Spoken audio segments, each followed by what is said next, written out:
trimmers that have batteries instead of now they all being rechargeable, and I'll make my case for it. So when my wife hears that thing turn on, she knows you're buzzing your blood. She knows you're horny. Yeah, then she's like, I hear what you're doing in there. Wait a minute, hold on a second. Don't think you're getting any because you are a D-head and you didn't even tell me how beautiful I was today. Just because you're she shames you for shaving your body. Yeah, because she knows I'm horny. She's like, I know you're in there buzzing your Johnson. This is the crow speaking. I know you're in there. I can hear it. And I can hear it slowing down, and I hope it pulls every hair follicle out like an epilady. Because you were a D-head, and you did not tell me I'm beautiful this morning. Or I don't know. She doesn't say anything, and then later on, when I'm sitting on the couch, and then I'm like, I start rubbing her feet or something. She's like, I know what you want because I heard you in there. I heard you in there prepping your Johnson. I am so confused by what she wants because she claims she wants to. She wants me to be miserable. Oh, okay. Miserable. Okay. I'm sorry. Well, I don't know that to be true, but it seems apparent. You're going to have to shave your pubes into your shed. She just doesn't. She doesn't. Okay, well, I got there's something. Anyway. This man's a prisoner in his own home.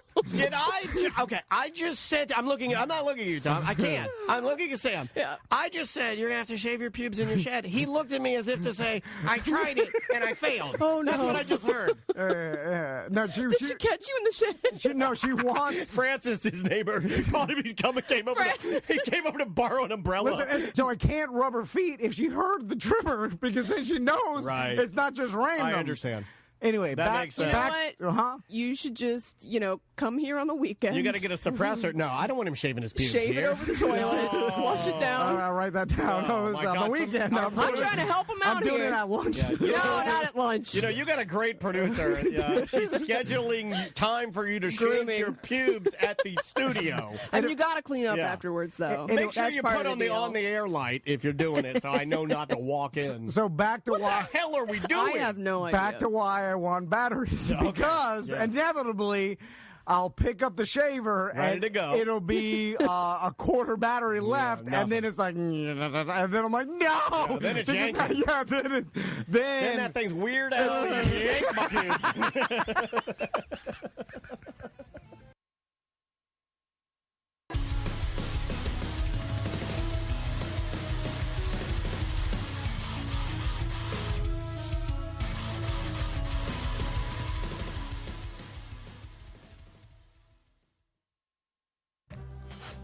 Something's burning. It's my ass. Oh, it's red hot. Eat me. Put some barbecue sauce on me and smoke me good. It's Porky's barbecue in a popka. I don't even know what I would do if I chopped my hands off. You ever thought about what you would do if your hands were chopped off?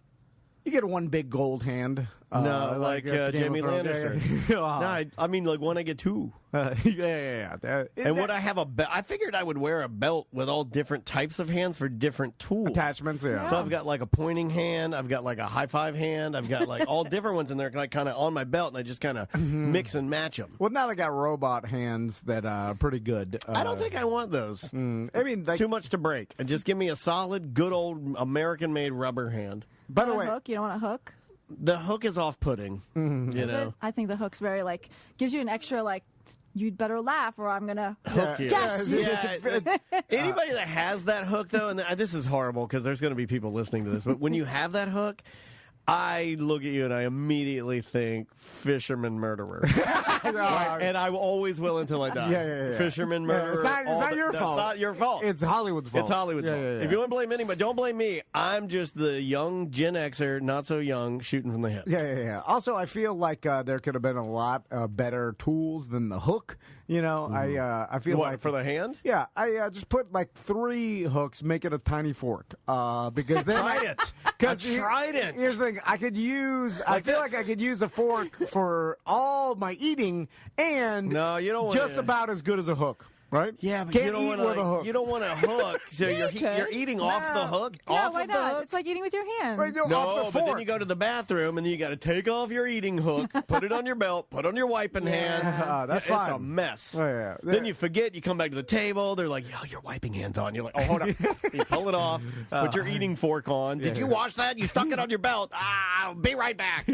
Just put it by the door. Just wrap it in a napkin and put it in. It's like when you step in dog doo. And then I lean over to my wife. I'm like, "Baby, I left my wiping hand. Can you? I wrapped it in a napkin. Put it in your purse. I saw it when I get home."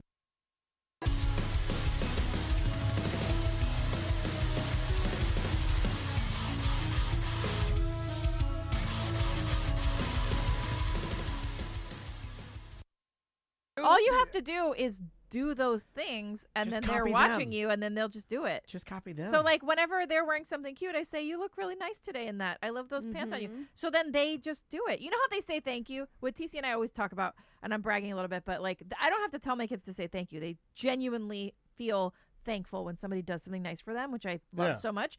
I never taught them to say thank you. I just, like, we just say thank you to them or, like, to other people. It's So just they just commonplace, learned it. yeah. So if you lead by example, then they He just zoned do out. those I saw. things.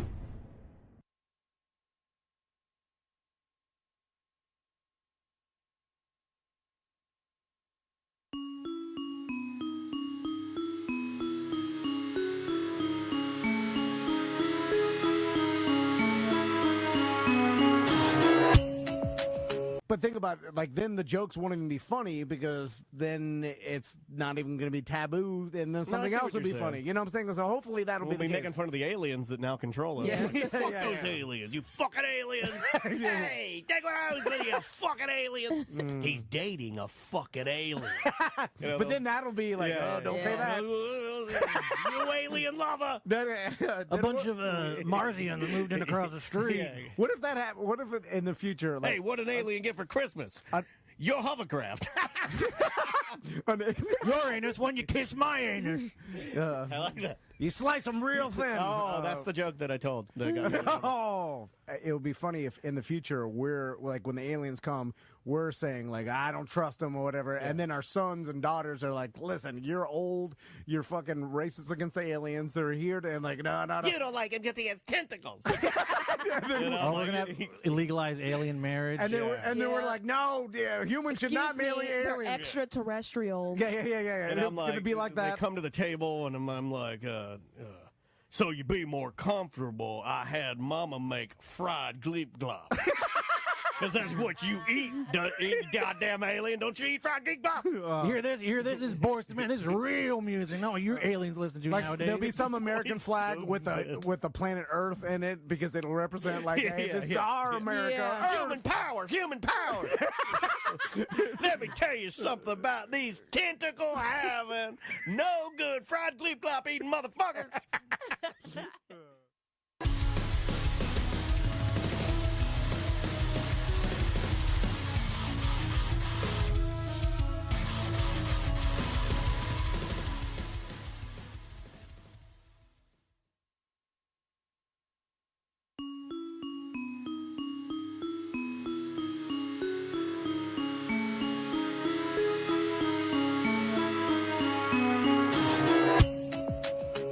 She comes back and she's like, no one answered, and then they're like, well, I'm just gonna jump the fence and then run over there and grab the That's rocket. a good way to get granny stabbed. And so my wife's like, no, don't do it. So then I got my my mother-in-law's pool skimmer, and I tried to like get on top of a lawn chair, and I tried to use the pool skimmer my God. to. You couldn't jump the fence? Well, my wife was wife telling didn't me, want him to. she's like, I think there's a dog in there, and a dog's gonna bite your butt ass if you. But it did, like, I started making some noise to try to. Our dog. Yeah, try to draw the dog out, and the dog. I didn't see the dog, so anyway, I tried the pool skimmer. That didn't work, so I'm like, "Fuck it, I'm just gonna jump the fence. Like, it'll just take me 2 seconds. I'm gonna grab it. I see it, and then jump it back over." When's the last time you jumped the fence? Oh man. I mean, in just my mind, a little chain link fence a little while ago, and it really crushed my spirit. Yeah. I haven't jumped a fence, I believe, in a while. I think I jumped a chain link last year for some reason. Yeah. Doing something for like my mom or my mom's neighbor, and not good. Now this is one of those big white, like vinyl Yeah. right? Those are kind of hard to climb. Yeah, because you don't have like footing. Yeah. So- You usually like a chain link fence. I mean, you're like stick your 200 Yeah. pounds, trying to. more than that. But still, Yes, I mean, it's hard. Over 200 pounds. Anyway, so I had to. The one side of the Stuck in their backyard. Oh no!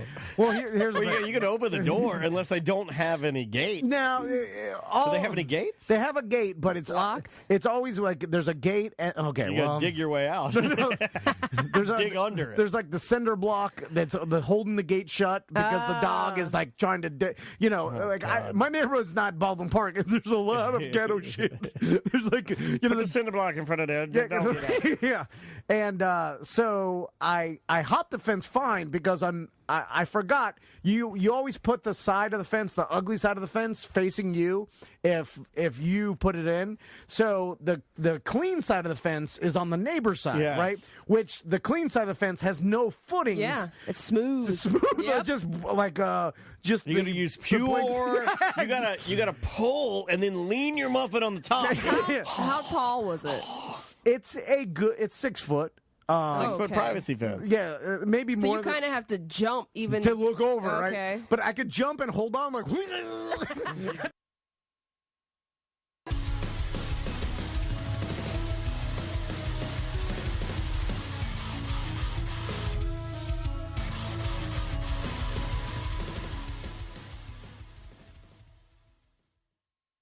You're listening to A Mediocre Time with Tom and Dan. Thank you for downloading.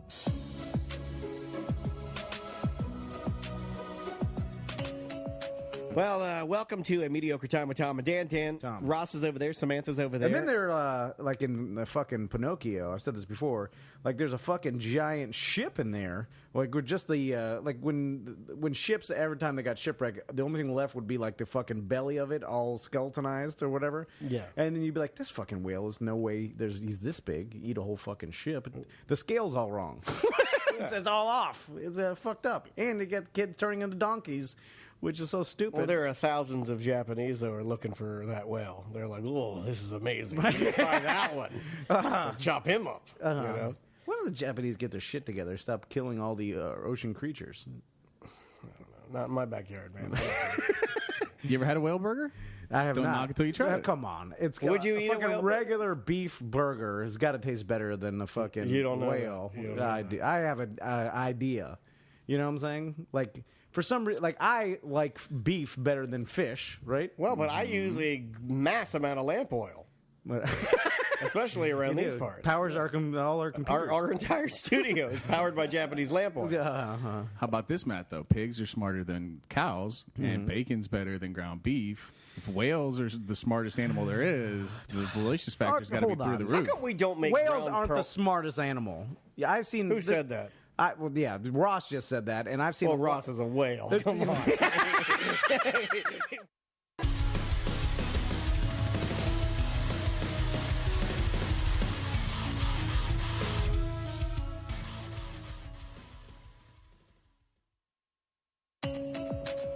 Well, welcome to A Mediocre Time with Tom and Dan. Ross is over there. Samantha's over there. Oh, I wanted to chat about this quickly. I went back to DeLand for Easter and saw my mom. Yes. And my mom saw that my thumb was still painted because my hands look really, really good. And she commented on them. She's like, "Oh, your nails look really good." And I explained to her why I paint my thumb to keep me from picking the sides of my fucking nails because of anxiety. Yeah. And my mom goes, "Did you paint your wife's nails?" And I go, "Yeah, I actually did. One night while we were sitting there watching Game of Thrones, I painted Andrea's nails. I did a really good job." Yeah. And then my mom was like, "Yeah, did you charge for that?" You know what I'm saying? And start elbowing me. Oh. And I'm like, "What do you mean? Did I charge?" I don't know why the voice of my mother suddenly became like some New York Italian. Yeah, did you charge for that, Shay? But my mom was inferring that I painted my wife's nails in order to get a blowjob. Really? Yes. She said, "Your father your father, he'd give me a back rub with all the lotions and everything, and, you know, he'd charge me for it, you know. And I'm like, what? But now, does she mean blowjob? Because I feel like that's harsh. Maybe well, she made the hand to the mouth, you know, and then stuck her tongue in the side of it. Yeah. No, she didn't do that. But it would have been awesome if she, you know. I feel like girls don't give blowjobs like that, where they actually have a dick poking out the side of we their have to have a giant dick to do that. Yeah. Well, not even that. It's just who rams the dick into the side of the cheek sideways. I do that. No. I go one side, and then let's get the other side, and then let's go back, and then let's get the roof of the mouth, and let's get under the tongue. No. Yeah. No, you don't. Yeah, I brush my I brush. You're sideways. Well, when my wife is blowing me, I give her what I call the sonic air. I hit all the teeth. Oh, okay. Yeah. Mm-hmm. Oh, rough. The tour de molars is what I call it. Ross is just shaking his head.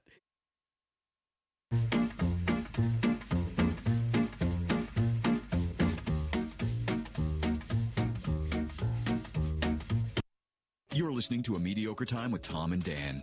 Thank you for downloading.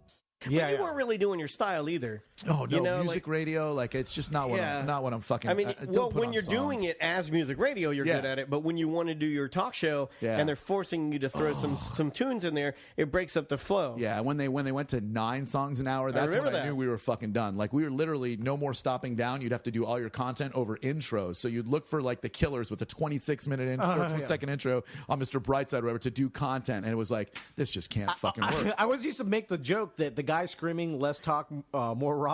You are actually telling everybody that no one wants to hear your own voice. Yeah. Like when you're saying there's less talk, more rock. All right, here's more rock. We're like, how long is your job going to be there? Because why don't you just not say that and we have even more rock? Yeah. Soon they're going to be less and less talk until there's just all rock. So you're like less talk. I'm here to tell you about my own future firing. We brought in a consultant. We've been listening to you scream less talk, more rock. Let's cut out the more rock part. We just want you to say less talk. And then the next week, it's like, just say let's. Can you just say old? Less. Yeah. And then, just go, and then play the song. See, I love mushrooms, and I got like a bunch of comic friends that do them a lot, and they're always like, "Come do mushrooms with us," and I'm like, I would have to block off a weekend and arrange for childcare. There's the fucking list of stuff I would do to have to be able to take shrooms is just I can't. Man, I did shrooms twice, had a bad trip both times. Really? Yeah, didn't know what I was doing, so buddy of mine, I was like, "Hey, how much do I take?" And he goes, "Take this," and I forgot what he said, and I took the whole bag. He goes, "You took a big boy dose." That's never good to hear. I got high, crawled up to the corner of my bed and watched the Case Anthony trial for like 3 hours. And I thought she was going to get me. And I wanted to leave the bed, but there was a hole, like a hole in the floor that went to hell. So I had to... In the meantime, my girl's like in the backyard, and I'm like talking to her on Twitter. By the way, I'm talking to her on Twitter. She's in the backyard, and she's like, "This tree is my friend, and this tree doesn't like that tree." And I'm like, "What the fuck are you talking about? I see the devil." You know? So we had 2 totally different experiences. I can't do it, man. I feel like I have a knot in my stomach, and I'm gonna puke the whole time.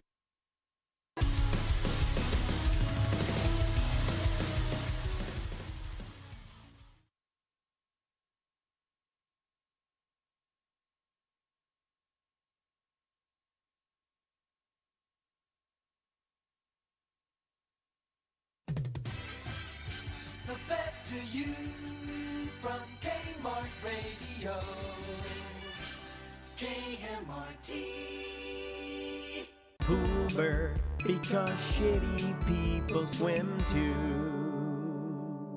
Hi there, it's Tom Van, creator and CEO of Poober. You can't spell pool, well, I mean, I can't spell it anyway, but you can't spell pool without P, and you'll have buckets of that in your pool once you start loaning it to trash people on Poolber, the world's 2nd or 3rd pool sharing app. Poolber makes it easy. List your pool on the Poolber app, create an account, and within minutes, you'll have people from all kinds of questionable areas pissing, fucking, and yes, even shitting in your very own pool. And don't forget about the amount of trash and other shit they'll leave behind. Hey, it's me, Susan. Hey, look, a diaper and a half-eaten gas station hot dog. You're welcome, lady. It's Poolber, because shitty people swim too. Hoover, because shitty people swim too. What? No money? Yeah. Suck a cock. Suck a cock? Yes. Suck a cock. Heart of my heart, I love you. Life would be naught without you. Light of my life, my darling, I love you. I love you. I can forget you never. From you I ne'er can sever. Say you'll be mine forever. I love you. If you missed the Hot Tub and Mini Fridge Morning Show, then you missed this.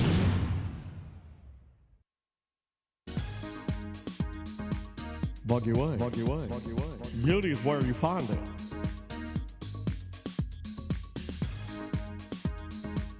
Buggy way. Beauty is where you find it. Greta Garbo and Monroe, Dotrick and DiMaggio, Marlon Brando, Jimmy D, Fat Guy, Sausage King, Claus, Hands, Alarm God John, Rimmers Round Table. Is that still on? Gene, Simmons, Fred, Durst, if it weren't for ladies, our balls would burst. What is style? What is great? Crow is all up in my face. Daniel, Sam, Butler too. I can't say I love you. N-words with an attitude. Fellas that were in the mood. Don't just stand there, let's get to it. Gotta strike that pose, there's nothing to it. Bog you in.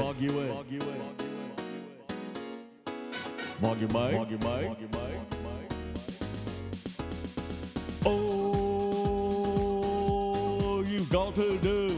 Let your body move with the music. Oh, you've got to just let your body go with the flow. Oh, you just got to just Buggy away.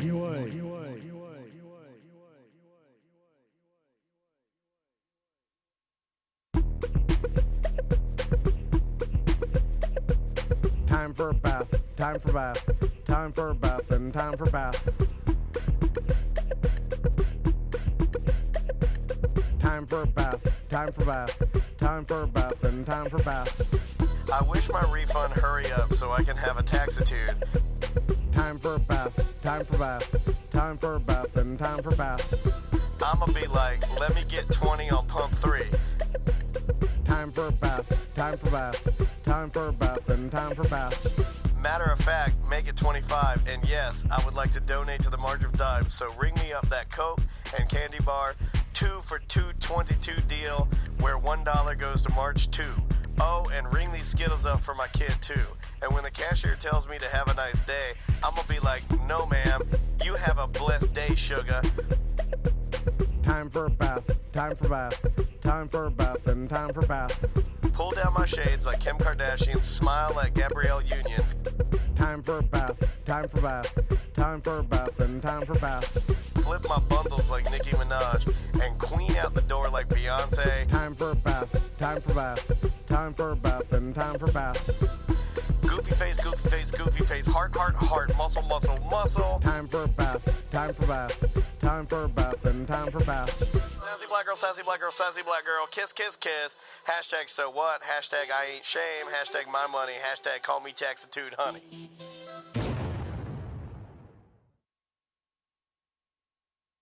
Tomorrow's Thanksgiving. Turkey and dressing and pie and cake. And fruit salad and whipped cream and cranberries. Gee, I can hardly wait. Me too. Well, you know, children, we've had a lot of expenses this month, and, well, your father and I thought that... Well, the truth of the matter is, there just won't be any turkey this year. Got him! Got him! Oh! Whoa! Whoa! Hello. This is your Mediocre Time with Tom and Dan program. We hope that you will find our presentation precise, joke heavy, and just right. Thanks.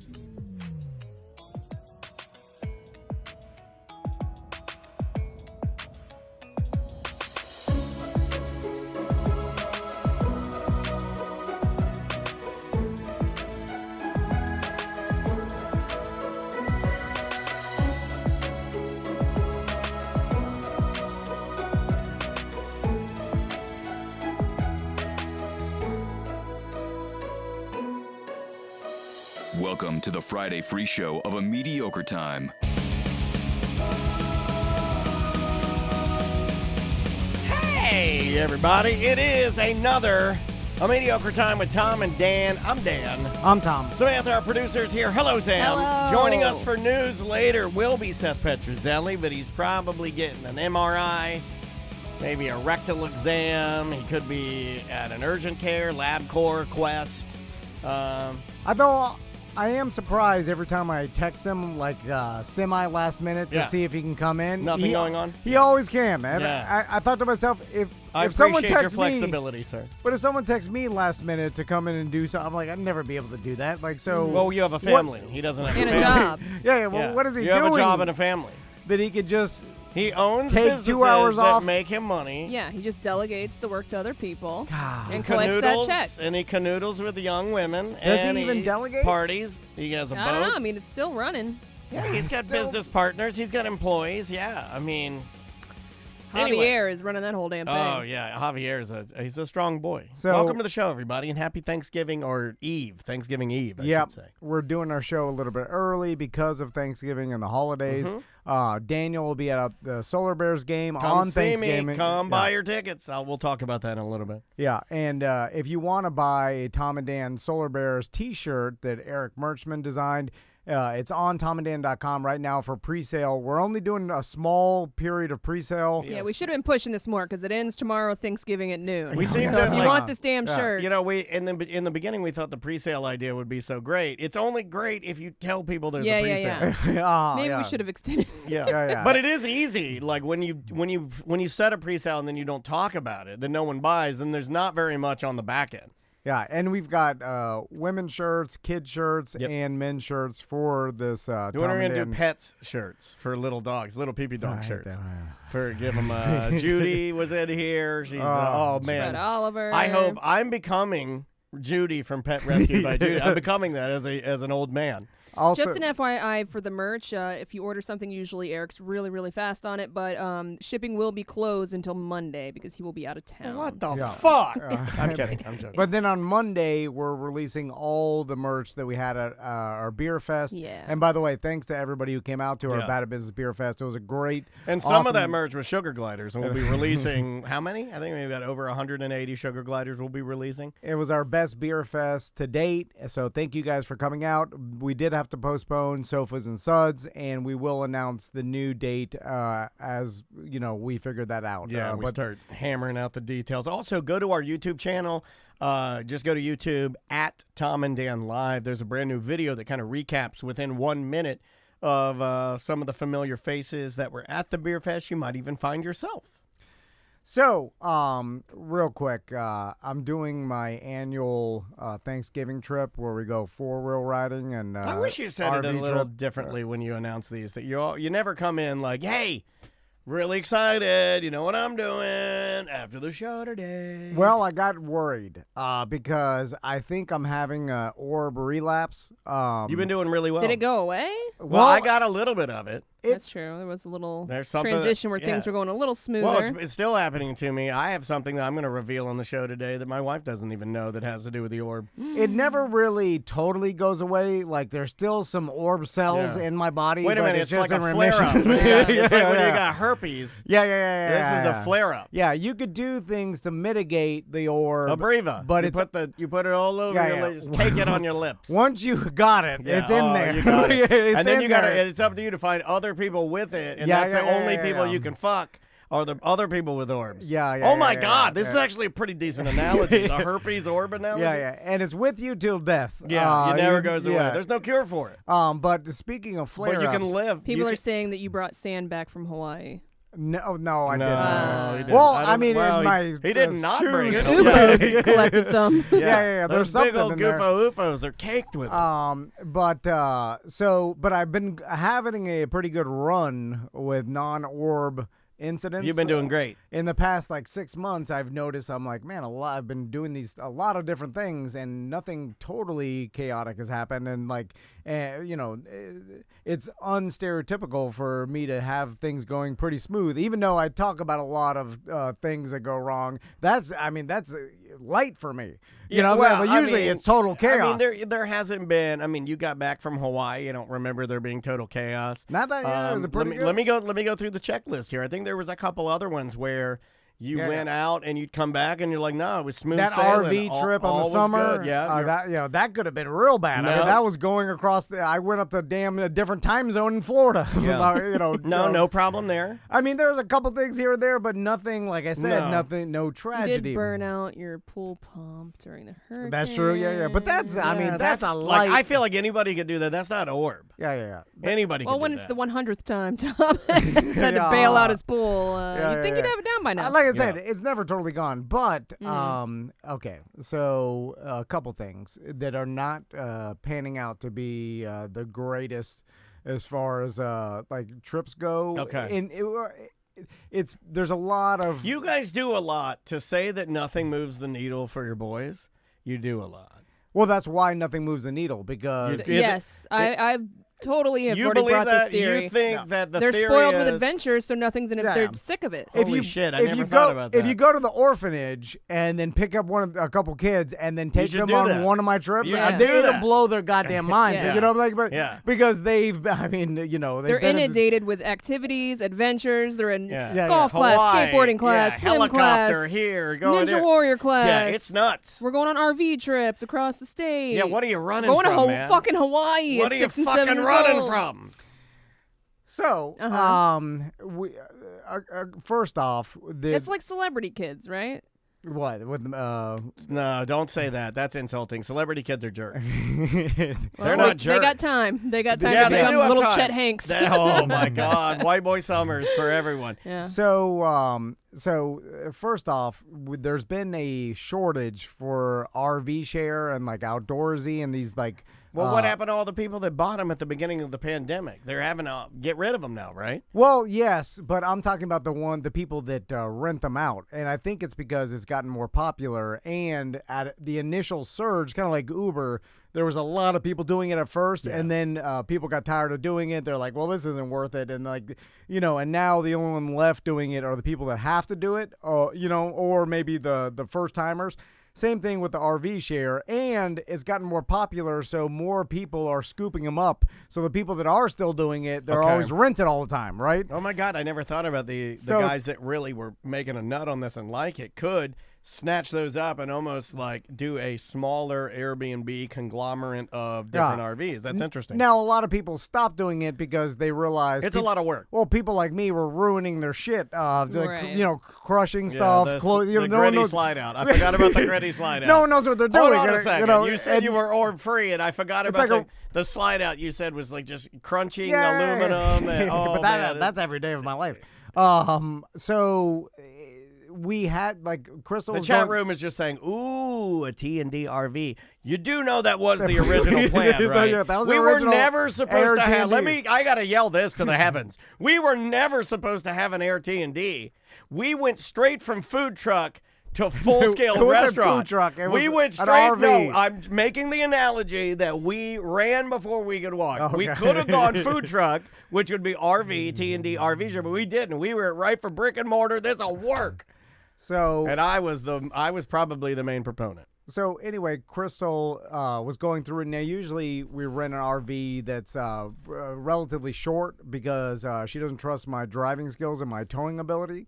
Hey, shout out to short RVs. You know what they say? Because of the orb, she's like, this is going to be a problem. Well, how big is short? Like in RV land, what is considered like a 22, 24. She never goes. We had a 28-foot. Past 30. Yeah, I've done 20, 27. My dad always said this. Man, with tongue. Here, once again, to conclude. Why did I say wow. I don't know. On the brain. No, to continue with more, it's you always have things in common with my dad. My dad, 28 feet, there was a sweet spot. He had a sweet spot for his mirrors, too. Also, with the sway bar and not getting caught in the wind, he liked a good old 28 was perfect. So, Crystal... Couple slide outs? What do you got here? This time, the only thing available was a 32-footer, and I believe it's more with the actual the tongue and everything. Yeah. The 32-foot standard, and then you add a 5-foot with. And this is not a fifth wheel, which gives you the extra stability. No. This is blown over. And so then Crystal's like, can you tow this? And I'm like, oh yeah. I can tow anything. I have the biggest toes. Yeah, because that is part of the orb, is the overconfidence for no reason. And so I agreed to it. It's already set up. I'm picking up tomorrow morning. All right. All right. Now, by the way, gonna borrow somebody's 18-wheeler? Well, speaking of borrowing, I also had to borrow a 4-wheeler because I don't want to buy one just for once a year. I'm going on this, Now, believe it or not, that I agree with. But that would be stupid. The whole scenario of me borrowing it from a BDM, and then I, for some reason, had to go to his house in the middle of the night last night. That's when they like to do it. 2 nights Why ago. do they always want to do it in the middle of the night? It's always it was past, like he was hiding for It's something. always past 9:30. Probably because it's not his. It's always past 9:30. Can't we do it closer to 5:30, 6:37? No, it's always past 9:30. Pitch black. I got it. The text was like, "I'll text you when I could, when you can come." Yeah. And then turn your lights off when you pull in the driveway. It was 10:50. What, are you sneaking into your girlfriend's house in high school? I don't know. What the hell? I don't ask any questions, Sam. I want to borrow the 4-wheeler. You haven't been killed is amazing. No, he's too dumb to be killed. It's just facts. Look it up. If you tell the person about it, if you show any fear in these type of, I've been on these with you, not very often, but I do know the rules of these. Yeah. And one of the rules is if you start asking questions, that person's going to think that you are untrustworthy and not part of that type of clique, and you're out. And they'll be like, no, you know what? Forget about it. Yeah. Just go home. If I say this is too late or I can't, then the deal's off. Yeah. And it could be the sweet spot where tomorrow he can never return my call. So I know. I'm sure your wife loves this. Well, sometimes you don't tell her. I mentioned. Well, where are you going at 9:30 at night? Where do you think? 7-Eleven for wine. I had to make up some story. But then she's tracking his location. He probably lies about me. Daniel, I gotta go help him. He's kicking the dog. He's finally lost it. Yeah. Well, speaking of that, like it's kind of like when you don't want to tell your spouse you're having some other type of relapse where like all of a sudden you look down, your hands are shaking, and you grab them. You're like, oh, I do that every night at dinner. I don't want my wife to know that it's coming back. So. I told Crystal I made up a lie for the guy I'm borrowing the 4-wheeler. I was like, he works night shift. He has a special needs kid. This is what makes us really pieces of shit. I would go and I'd be like, look, honey, he's got a special needs kid. This is the only time I can. And it's in hospice, and it's the only time they could come, and it's bad. So I bring the 4-wheeler back. This is a couple days ago. Then last night I looked at the 4-wheeler in my garage, and I looked up at the ignition. And I'm like, no key in there. Yeah. And then I remember when I borrowed the 4-wheeler, first I pulled up, it's in the front of his lawn, and he's waving me over. Come on. He hasn't told his wife he's letting you borrow it either. Push it up. Maybe like that. Put these 4x4s down. All right, roll it out. We're ass tuliping it up, and then up there, and then he's tapping on the go, and then I'm peeling out.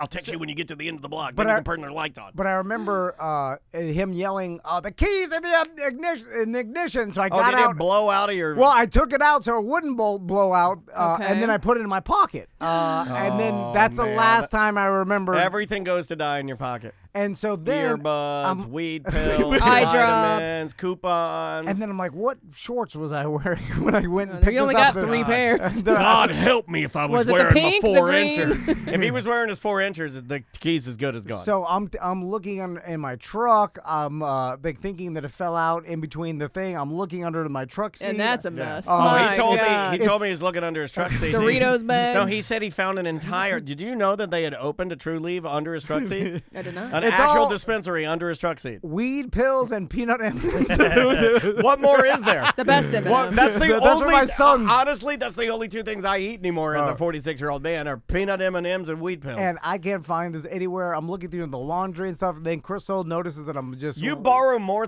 for the person that either doesn't return things or destroys things that you borrow. You get a lot of things that are. You're allowed to borrow a lot of things. Why does anybody let you borrow anything? I know. They keep letting me borrow it. Never the same person twice. No. Because there's a lot of people I can borrow from. Just like PayPal doctors. Once it's used, it's used. Can't put the toothpaste back in the tube. It's done. I can borrow one time. from one person. Yeah. Then it's never again. Then I go on to the next person.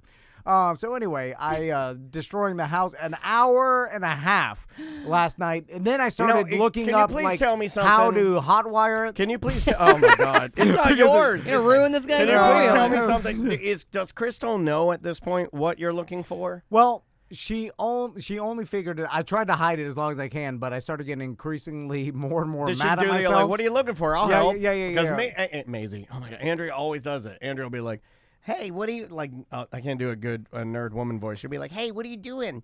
I'll help you out. And then she always helps. I'm like, I don't need your help. I'm fucking this up. So I went one more time in the middle of the night looking at a flashlight, and I found it faced out, stuck like I stepped on it in the mud. Because now my front yard, they didn't. What happened to the meadow? Well, the grass didn't catch on one side, so it's now mud. Grass apparently is tires now. It didn't catch. Just go 4-wheeling in your front yard. The grass didn't catch. Right. I've never heard that term before. Catch. So I pulled it out of the mud, and I was relieved. But then did you tell the person that you? No, that never you cared tell them. so little for them, their friendship. They'll probably hear this. Yeah, But then I'll tell them I just made it all up for the it's show. All bullshit radio. So that's what I tell everybody, even my wife, everybody. It was true though, 100%. Did you rinse it off at least? No, well, I immediately put it into the ignition to make sure it was the right one. Yeah. Did you turn it over to make sure it is the right one? No, it was a good point. I didn't. Yeah, because those keys will just go like. What if you get all the? I'm probably ruining the orb. No, but what? I fight against the orb. I'm anti-orb. But I did think I was like, well, that ain't good. That's not a good start. Like this is a bad start. And then I started thinking about what else have you forgotten? What else is in the mud? Well, I'm thinking about going and picking up this RV tomorrow morning, and it's a 32-footer plus extra, 36 or whatever. You're more of an 18-foot guy. And then I'm like, that's a long. I started, that's a long ass thing to tow, and I'm like, that's a big Lamborghini right there, buddy. Ooh, that's a big Lamborghini. And then I'm like, I hope, because I start thinking, okay, remember the cruise ship captain that ran aground, right? Well, he was waving to his girlfriend. Yeah. And I think that's what he was doing. We all saw that story and heard it, waving at the girlfriend. And you got to look at the intent. He didn't want to kill anybody. Yeah, no, I know. Yeah, he really didn't. Accidental murder. And he was a coward. Accidental he didn't run. Murder. Remember, he ran. He ran to get. I'll run. He was an accidental. I love running. He was an accidental murderous coward. But I feel okay. So far, okay. Get it all out. But he was. I mean, before that, he wasn't an accidental murderous coward. No, he was just a captain. All it took is one incident to become a murder coward, right? So then I think to myself, how horny are you? Well, pretty horny. I start thinking, I'm like, well, how did that guy get to the point where he was allowed to drive or captain a gigantic mega cruise ship? He must have been at some point. He must have had the knowledge. Yeah. You know, and he must have lucked out through various stages of his captain career. We got Captain Luck over here. Captain Luck. And maybe you've come close. Maybe the RV grills came flinging out when you turned a corner and almost nailed the mailbox. Could have been the only captain available. Yeah, maybe you almost ripped the air conditioner off on a couple of years ago in a tree because you didn't know the height requirement. Are you talking about RVs or cruise ships? Well, I'm talking the analogy between maybe he went through through a bunch of close calls through his career, Right. and finally got to a point where he's driving a cruise ship, Uh-oh. waving at his gun at all, And it was an uh-oh accidental murder, right? And Um, because then he's sitting, and the cops are putting the goddamn blanket over him, and they're screaming in You're a Italian. coward. Like you left the boat before families did. Why What did is you wrong? do this? How did you run aground? And, like, there's a computer. yeah. But, so I think that was actual audio. And so then I think, could I at one time or in the future be an accidental murder encounter?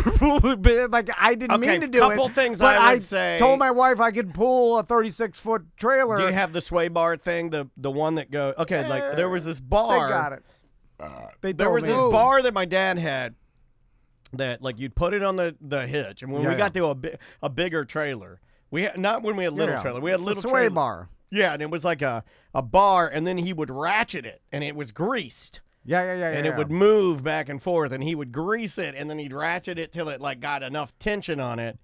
Yeah. And then it would like hold it, and then and that was like an important thing. And then you put the lynch pins through it. Yeah. You know, I and then know you the put pins. the double safety chains. Yeah. The chains, Yeah, the pins, the sway. You got all that. If you got all that, I mean, I don't have it, but usually the person that gives it to me, he tells me. well, he's you like, need a special little ball because the sway bar goes onto the hitch, and then it goes onto you. And there's a special ball that it goes on, and then you put the lynch pin through. Yeah. They tell. I get there. The guy tells me the pins and all that. I'm like, I look at YouTube. Yeah. I find it. Anyway, what I'm there is a chance, yes. guessing is how many people in the world have reached like a level, because like I feel like it happened with this cruise ship captain, right? They got to a level where everybody believed they knew what they were doing, but they got to that our level. podcast is up. Because people see these beer fest events and they think we know what we're doing. Yeah. We So- go on Doc. I was gonna say Doc and Johnny. We Is go on this- Johnny's house. That's how old I am. We go on Johnny's house. We have like important friends. You know, we're doing live on live with the news junkie. People are talking to me. They're like, "Oh, you guys look like you know what you're doing." We have no idea what we're doing. So, but no is that, idea. is that the norm?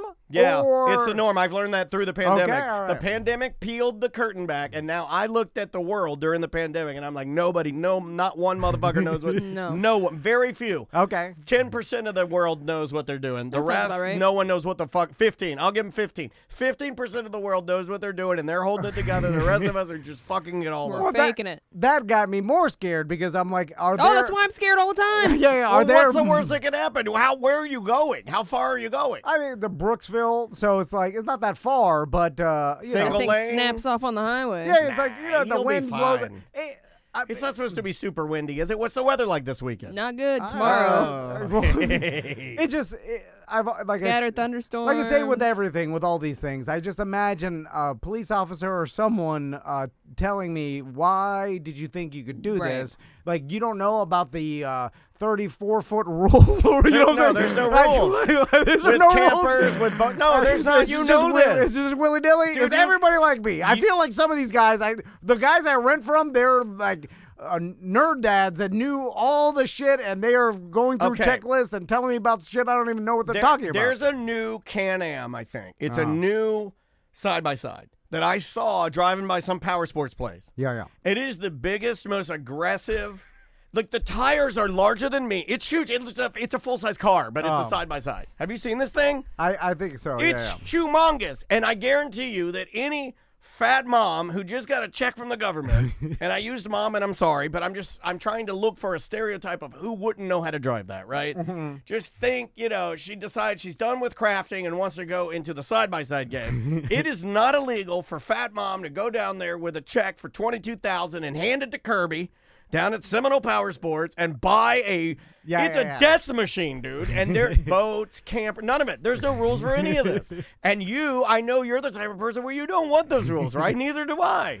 Because that's part of the joy of being an American is that you can get a crazy boat and then end up on qualified captain. You can get a 32-footer and pull it, and you can literally have it seems like we shouldn't be able to, though. It does seem that way. I believe that I can buy a limousine. I think I can. Remember when I was joking about wanting a white limousine? I think I can buy one and give it to Maisie as her first car, and there's no law. And she could just be killing everyone around Baldwin in a big-ass limit. Like, I think I could give it to her at 16, and there's no law against that. Like, I'm showing up tomorrow at this guy's house, and I'm borrowing his 32-plus-foot camper RV, and then he's, like, explaining it to me, and he just lets me drive away with it. You'll be fine. And then he takes my word that I know how to do it because I tell him, I'm like, I've done this a bunch of times. Yeah. Which is you kind got the of mirrors. Right. Yeah. Like, right? mirrors, You got no, but the extensions. No. I don't need that. Oh, my God. I had them. No, I don't need that. I sold them in the estate sale. I had like 5 different kinds of extended mirrors that go on your car so you can see everything around you. No. Okay. All right. Wow. All right. Okay, that's fine. I just get there, and then I know. Okay. All right. So all I'm saying is listen to the BDM show. Oh, man. Because I'll tell you if what there happened. is one, right? Is my wife? Yeah, she's still in there. My wife is still in the chat room. Well, I'll just go ahead. Do you want me to admit it before we get a break? Well, yeah. Or do you want to go take a break and then come back and I can talk about it? Well, I want. She doesn't know this yet, and I figured. Let's talk about it now because I know Seth is on his way. He's Okay. gonna come here after the break. Okay. So. Doing normal dad stuff, and I have to admit something, and I don't know what ramifications this will have on my house, my home, my dwelling. But in the same bathroom where I've notoriously flushed candy wrappers, and Andrea got mad, I was in there, and I'm watching football, and me and Dansby, we have an area on where the balcony boys, BOWCKNEEBOYZ. Okay. Balcony boys. We're the balcony boys. We have a gang. We have a club. We sit out there like old men, and we watch football. He's my best friend. I love him so much. Okay. And it was old man sits on a porch with his dog. Okay. Yeah. Okay. Yells from his balcony. Yeah. So I needed a new cold beer, and I have a little ice bucket that fits 3 ice cold Coors Lights in it. Like I'm really becoming your grandfather, and they just not as tough. And I'm becoming your gay grandpa. and I put the 3 beers in there, and so I needed a couple new beers for my ice bucket. Yeah. And I needed to use the restroom. And Dansby usually tags along, and he's a little rambunctious. I'm still trying to train him. Like my newest trick I'm teaching him is take it nice. That's the new one. Take it nice. Okay. Take it nice, and he'll get the toy next to him. I go, take it nice, and I'll be like, and he'll tiny tooth. And he'll tiny tooth, and I'm like, because it's practical, right? Like I figure if I can teach him to not snatch anything or bite any, right? I think that's practical. Yeah. So I taught him the tiny tooth. It's working great. I go to the bathroom. What's better when you're watching football and you're having a couple Coors Lights? Dumping a little medical marijuana on top of it. Okay. A couple little toot. Yeah. So I dropped as I was standing there, Dansby's getting rambunctious. And I'm tooting as I'm standing up, but I was sitting down to pee because I don't know if you're like me. It's just easier. You keep everything in the bowl. You don't have to shake really or anything. It's just easier. Yeah. He gets all up in my underwear because it smells, so he's tangling me. And I'm going to he's literally the size of an NFL football, and he's getting all. So I set him out. I get up. I'm going to wash my hands, but I have my vape pen kind of hanging out of my mouth. As I'm flushing it, I drop my vape pen, and it sucks my entire vape pen I flush my vape pen down the toilet. The entire vape pen. It made it past. What are those called? Curve. A 518, a 518. No, I don't know. Whatever those little batteries are. Yeah. It's the tried and true. You potheads know. So it's gone. I flushed the whole goddamn thing down the toilet. The whole thing, battery and cart. And so now it's in the pipe. It's in the pipe. Okay. It's in the house. All right. So because you live in a townhouse, so do you think it's still in there, or does it make its way out? I don't know how pipes work. We need a plumber. We've been looking for a plumbing sponsor. I need a plumber to tell me. I've got one of those things, the snake, the snake that you You're gonna snake out the vape. You reel it down, and I think you just have to cut your losses on this. Well, it's not going to disintegrate, right? It's glass and But metal. I feel like it would cause a blockage at some point, and then all the doo-doo paper with it's like a beaver dam. It's gone. I'll tell you the facts I know. Fell in. I know what you're thinking. Why didn't you go for it? I don't know. Your wife said, "Get the plunger ready. No one can poop in that bathroom now." I guess. Yeah, Well, I know she's not going to be happy. It might have made its way. I mean, What was the girth of it? No, it was a pee. Sorry. No, it's a pin. It's a vape pen. Yeah, but there are different sizes. There we go. Okay. This is the exact. I think it's down the pipes. This is exactly it. Right? This is exactly it. That's fine. This is tobacco, but this is exactly it. Mm-hmm. So this is exactly the way it looks. So it's about, what is that, 1, 2, 3, 4, Yeah, but because 5 inches tall. aren't the toilets like you're not supposed to flush anything hard No, down there? you're not supposed to. You're supposed to, but I think you're fine. It'll make it to the end, right? What is it? Once the it Ninja gets Turtle's out, going to get high. No, but what is it? Like, honestly, yeah, the facts are it was going in. People say, why didn't you jump for it? I don't know. Lapse of judgment. I'm just being stupid. Oh. It was way down. He did that move, too, that sneaky turds do. You know when you're taking a poop and you feel like it's a mega big poop? I'm not trying to be crass. I'm just trying to teach you guys what I'm thinking. You know when you go to take a big poop and you take a big poop and then you look through your legs down in the bowl and your poop is gone? It's because you pooped the exact, curve of the hole and your poop went in, and when it came in, it dove in like, no, it's not like really a ghost poop. A ghost poop is when you go to wipe and there's nothing there. That's a ghost poop. Concrete Mike is calling us on line 2. I'm not sure. Maybe he has flushed something down the toilet. Hold on. Hey, Mike, have you ever flushed your vape cartridge, or excuse me, an entire vape down your toilet? No, I have not, but I've gotten out of a job site before, and it fell off my... I didn't realize it because it landed on rocks and stuff, but I didn't hear it, and then my pump truck ran it over and smashed it into the ground. All right. The old pump truck. That thing is gone. Don't worry about no blockage. That 4-inch line coming off your toilet, that drains right into your main sanitary line, and that's going to go right on down, and it's down to pipes. It's gone. Hold on. You'll never see it again. Well, where does it go, though? That's what me and Tom were trying to figure out. I went to the old Toot Pin graveyard. I've had plenty of plumbers come to my house and then have an awkward conversation with me about my wife. That's different. Those expand and block the pipes. Is that That's what it why. is? Oh. Well, your house is old. You probably got cast iron in-ground lines, too, which, as they start rusting, they create an issue for blockage with anything that can catch it and snag it. Therefore, sanitary napkins and such items like that women use. Can we not call them sanitary napkins? They're fucking teapons, man. That's what they call them. Happy Thanksgiving, y'all. Oh, you too, Don't say napkin. You too. I mean, it's not sanitary after you've stuck it up your twat and you got blood all over it. Come on. Well, I'm just saying, it should be called an extremely unsanitary napkin. It's horrible. It is unsanitary. Yeah, it's not sanitary. Why are you calling it that? Call it a teapot. That's what I call it. And Maisie, Andrea talks about it with Maisie. No, don't talk about it. I live in a teapot house. Why do you think I'm hiding and smoking weed with my puppy in the bathroom? I'm sorry. I need to get that off my chest. I feel better now. So, Sam, what are you doing for Thanksgiving? I'm going out to Disney Springs. Nah. Yeah, she's doing the old the Sammy. She's doing the Sammy with Travi having Sammys. Is it easy to find a restaurant? I feel the restaurant employees that work on Thanksgiving, like the stereotypical time you'd eat Thanksgiving dinner. I asked them that last year.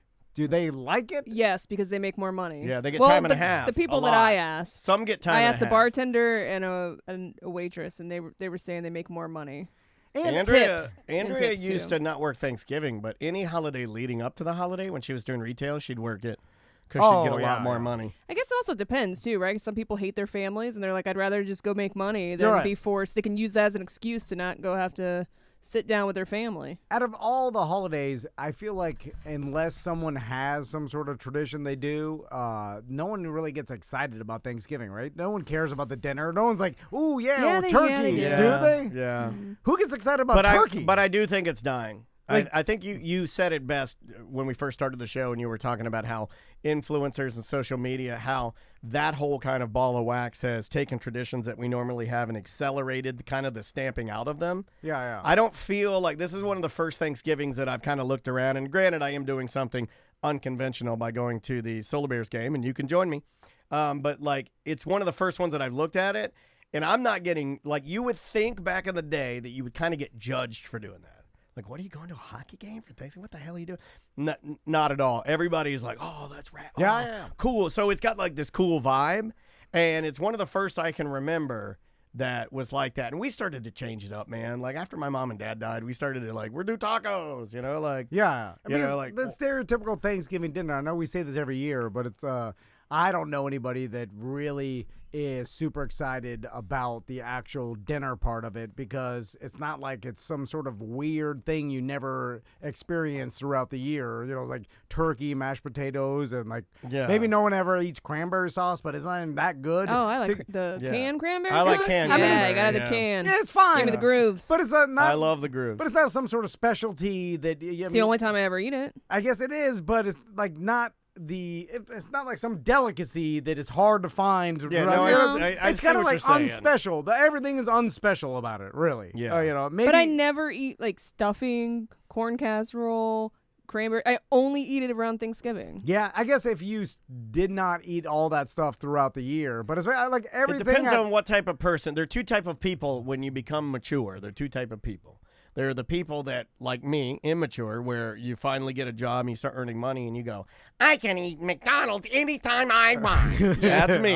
Or you have other people that are like you, are adult, and you're like, Thanksgiving meals are I preserve them for Thanksgiving, or reserve rather. That is my Thanksgiving meal. That is when I have it, and I have it then. You don't do what I do, where I literally, there are some nights I'll tell Andrew, I'll be like, I want like a whole Thanksgiving dinner, and we'll go get it and eat it in my house whenever the fuck I want to. What's like Boston Market is basically Thanksgiving dinner, right? It's like a lot of fast food or pseudo a lot fast of like Morrison's Cafe, a lot of those. You'd get carved turkey stuffing. Great. It became like you could get it whenever, and to me, that's when, like me growing up as my own adult, I was like, fuck this, I can have this whenever I want it, and that's what fucked it out for me. Because like the original Thanksgiving, it's like in no other time would you ever eat some giant feast, because it would be considered a way. You were always dying, right? Like you had to preserve your food in cans and in jars, and like to make sure you lasted through the winter. So it was an anomaly to eat that much at one time. So everybody was super excited about it, and now it's just like we eat that much all the time. Yeah, everybody's eating 2,800 calories a dinner. Well, not everybody. Well, I was saying, it's just, it's not special. Speaking of not eating that much, Seth is here. Hey, Seth. What do you have for Thanksgiving? Extra bird seed? No, Tracy's making a nice big turkey stuffed with lemons and citrus and good stuff like that. Stuffed with lemons? Lemon turkey. She made it last time. It was the best turkey I've ever had. It was so good. It was amazing. Now, and I'm making a steak. What is it? Sirloin? A big, prime rib? Prime rib. Prime rib. You don't even know what you're making.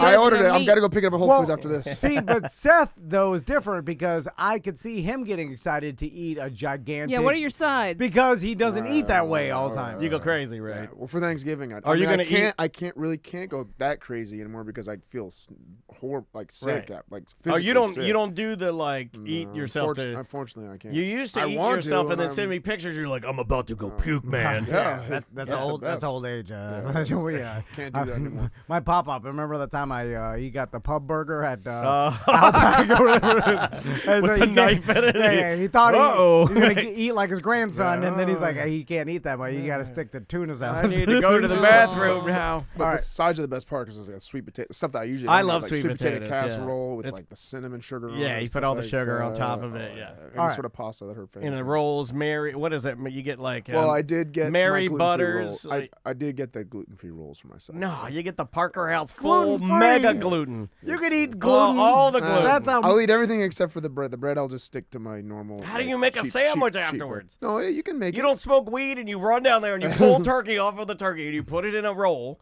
Yeah. And then you smear the cranberry on it. You start dunking it in a gravy. That's not it's good as fuck. I could do that with a gluten-free roll. Yeah, you could. There's some gluten-free pizza that I've had recently that's actually pretty damn good. They're getting better with... I still don't understand what fucking gluten is. No, it's fine. It's just the protein in wheat. That's it. That's all it is. Protein, that's good. But I know it's not bad for... I'll eat just straight gluten. It's the wheat and all the stuff that comes with it. Oh, you're boring. Tommy's mad now. So, sorry. All right, no.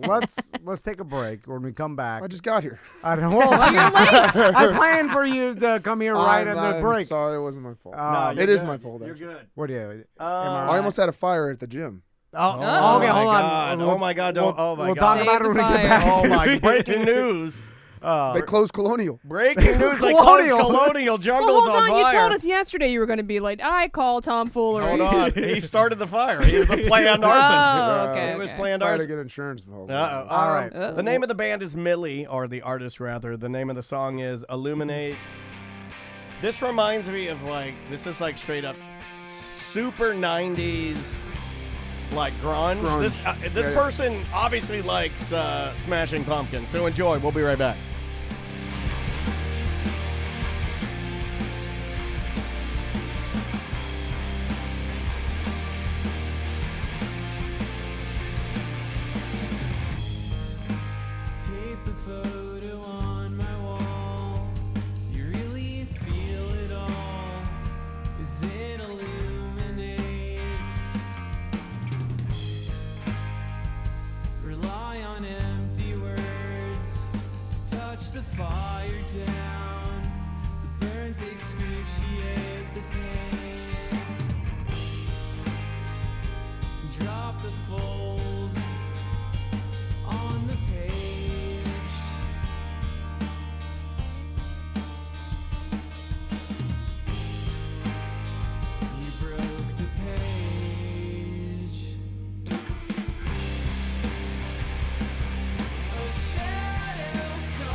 You're listening to the industry leader, radio guys turned podcasters. And now the whole town is sucking our dicks. Oh, yeah. You're listening to A Mediocre Time with Tom and Dan.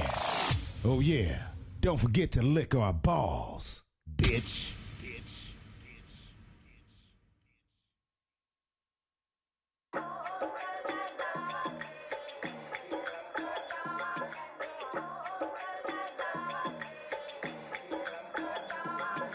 Walking through the desert of the Indus Valley. I was going backwards and I swear I saw me talking to the Asa and he whispered softly, you were here before in a different body.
Whatsoever.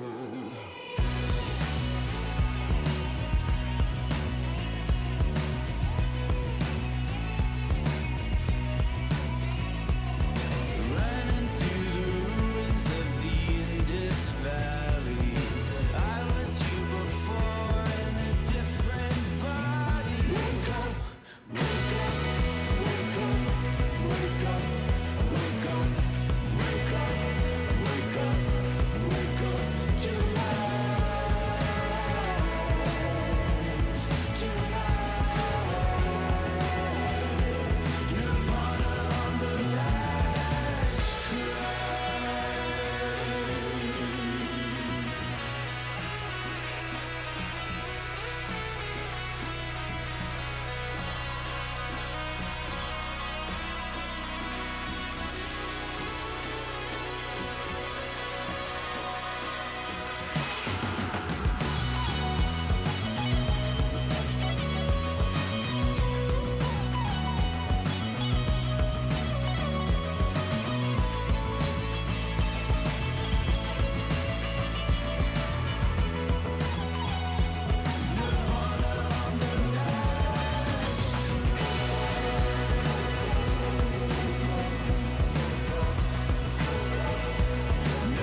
Like super, like that whole set was like super 90s. That could have been The Farm. That could have been Blur. That could have been Oasis. 90s are back. Yeah, man, I'm telling you. Welcome back to A Mediocre Time with Tom and Dan. I am Dan. I'm Tom. Samantha's here. Seth Petruzzelli is here. We are easing you into Thanksgiving right now. I'll mention I'll be at Toll Road Brewing in Ocoee on December 2nd at 7 p.m. If you want to come have a beer with me, I'll just be hanging out at Toll Road. So if you live around Ocoee and want to have a beer, I'll tell you some stories. How about the swing come meter? by. How about the swing and Peter meter? Oh, yeah, I'll tell you your swing meter. Although you need to come by with your partner so I can truly gauge it. Just the guy alone. That's not creepy. I'd like to come meet you. What if it's just a girl?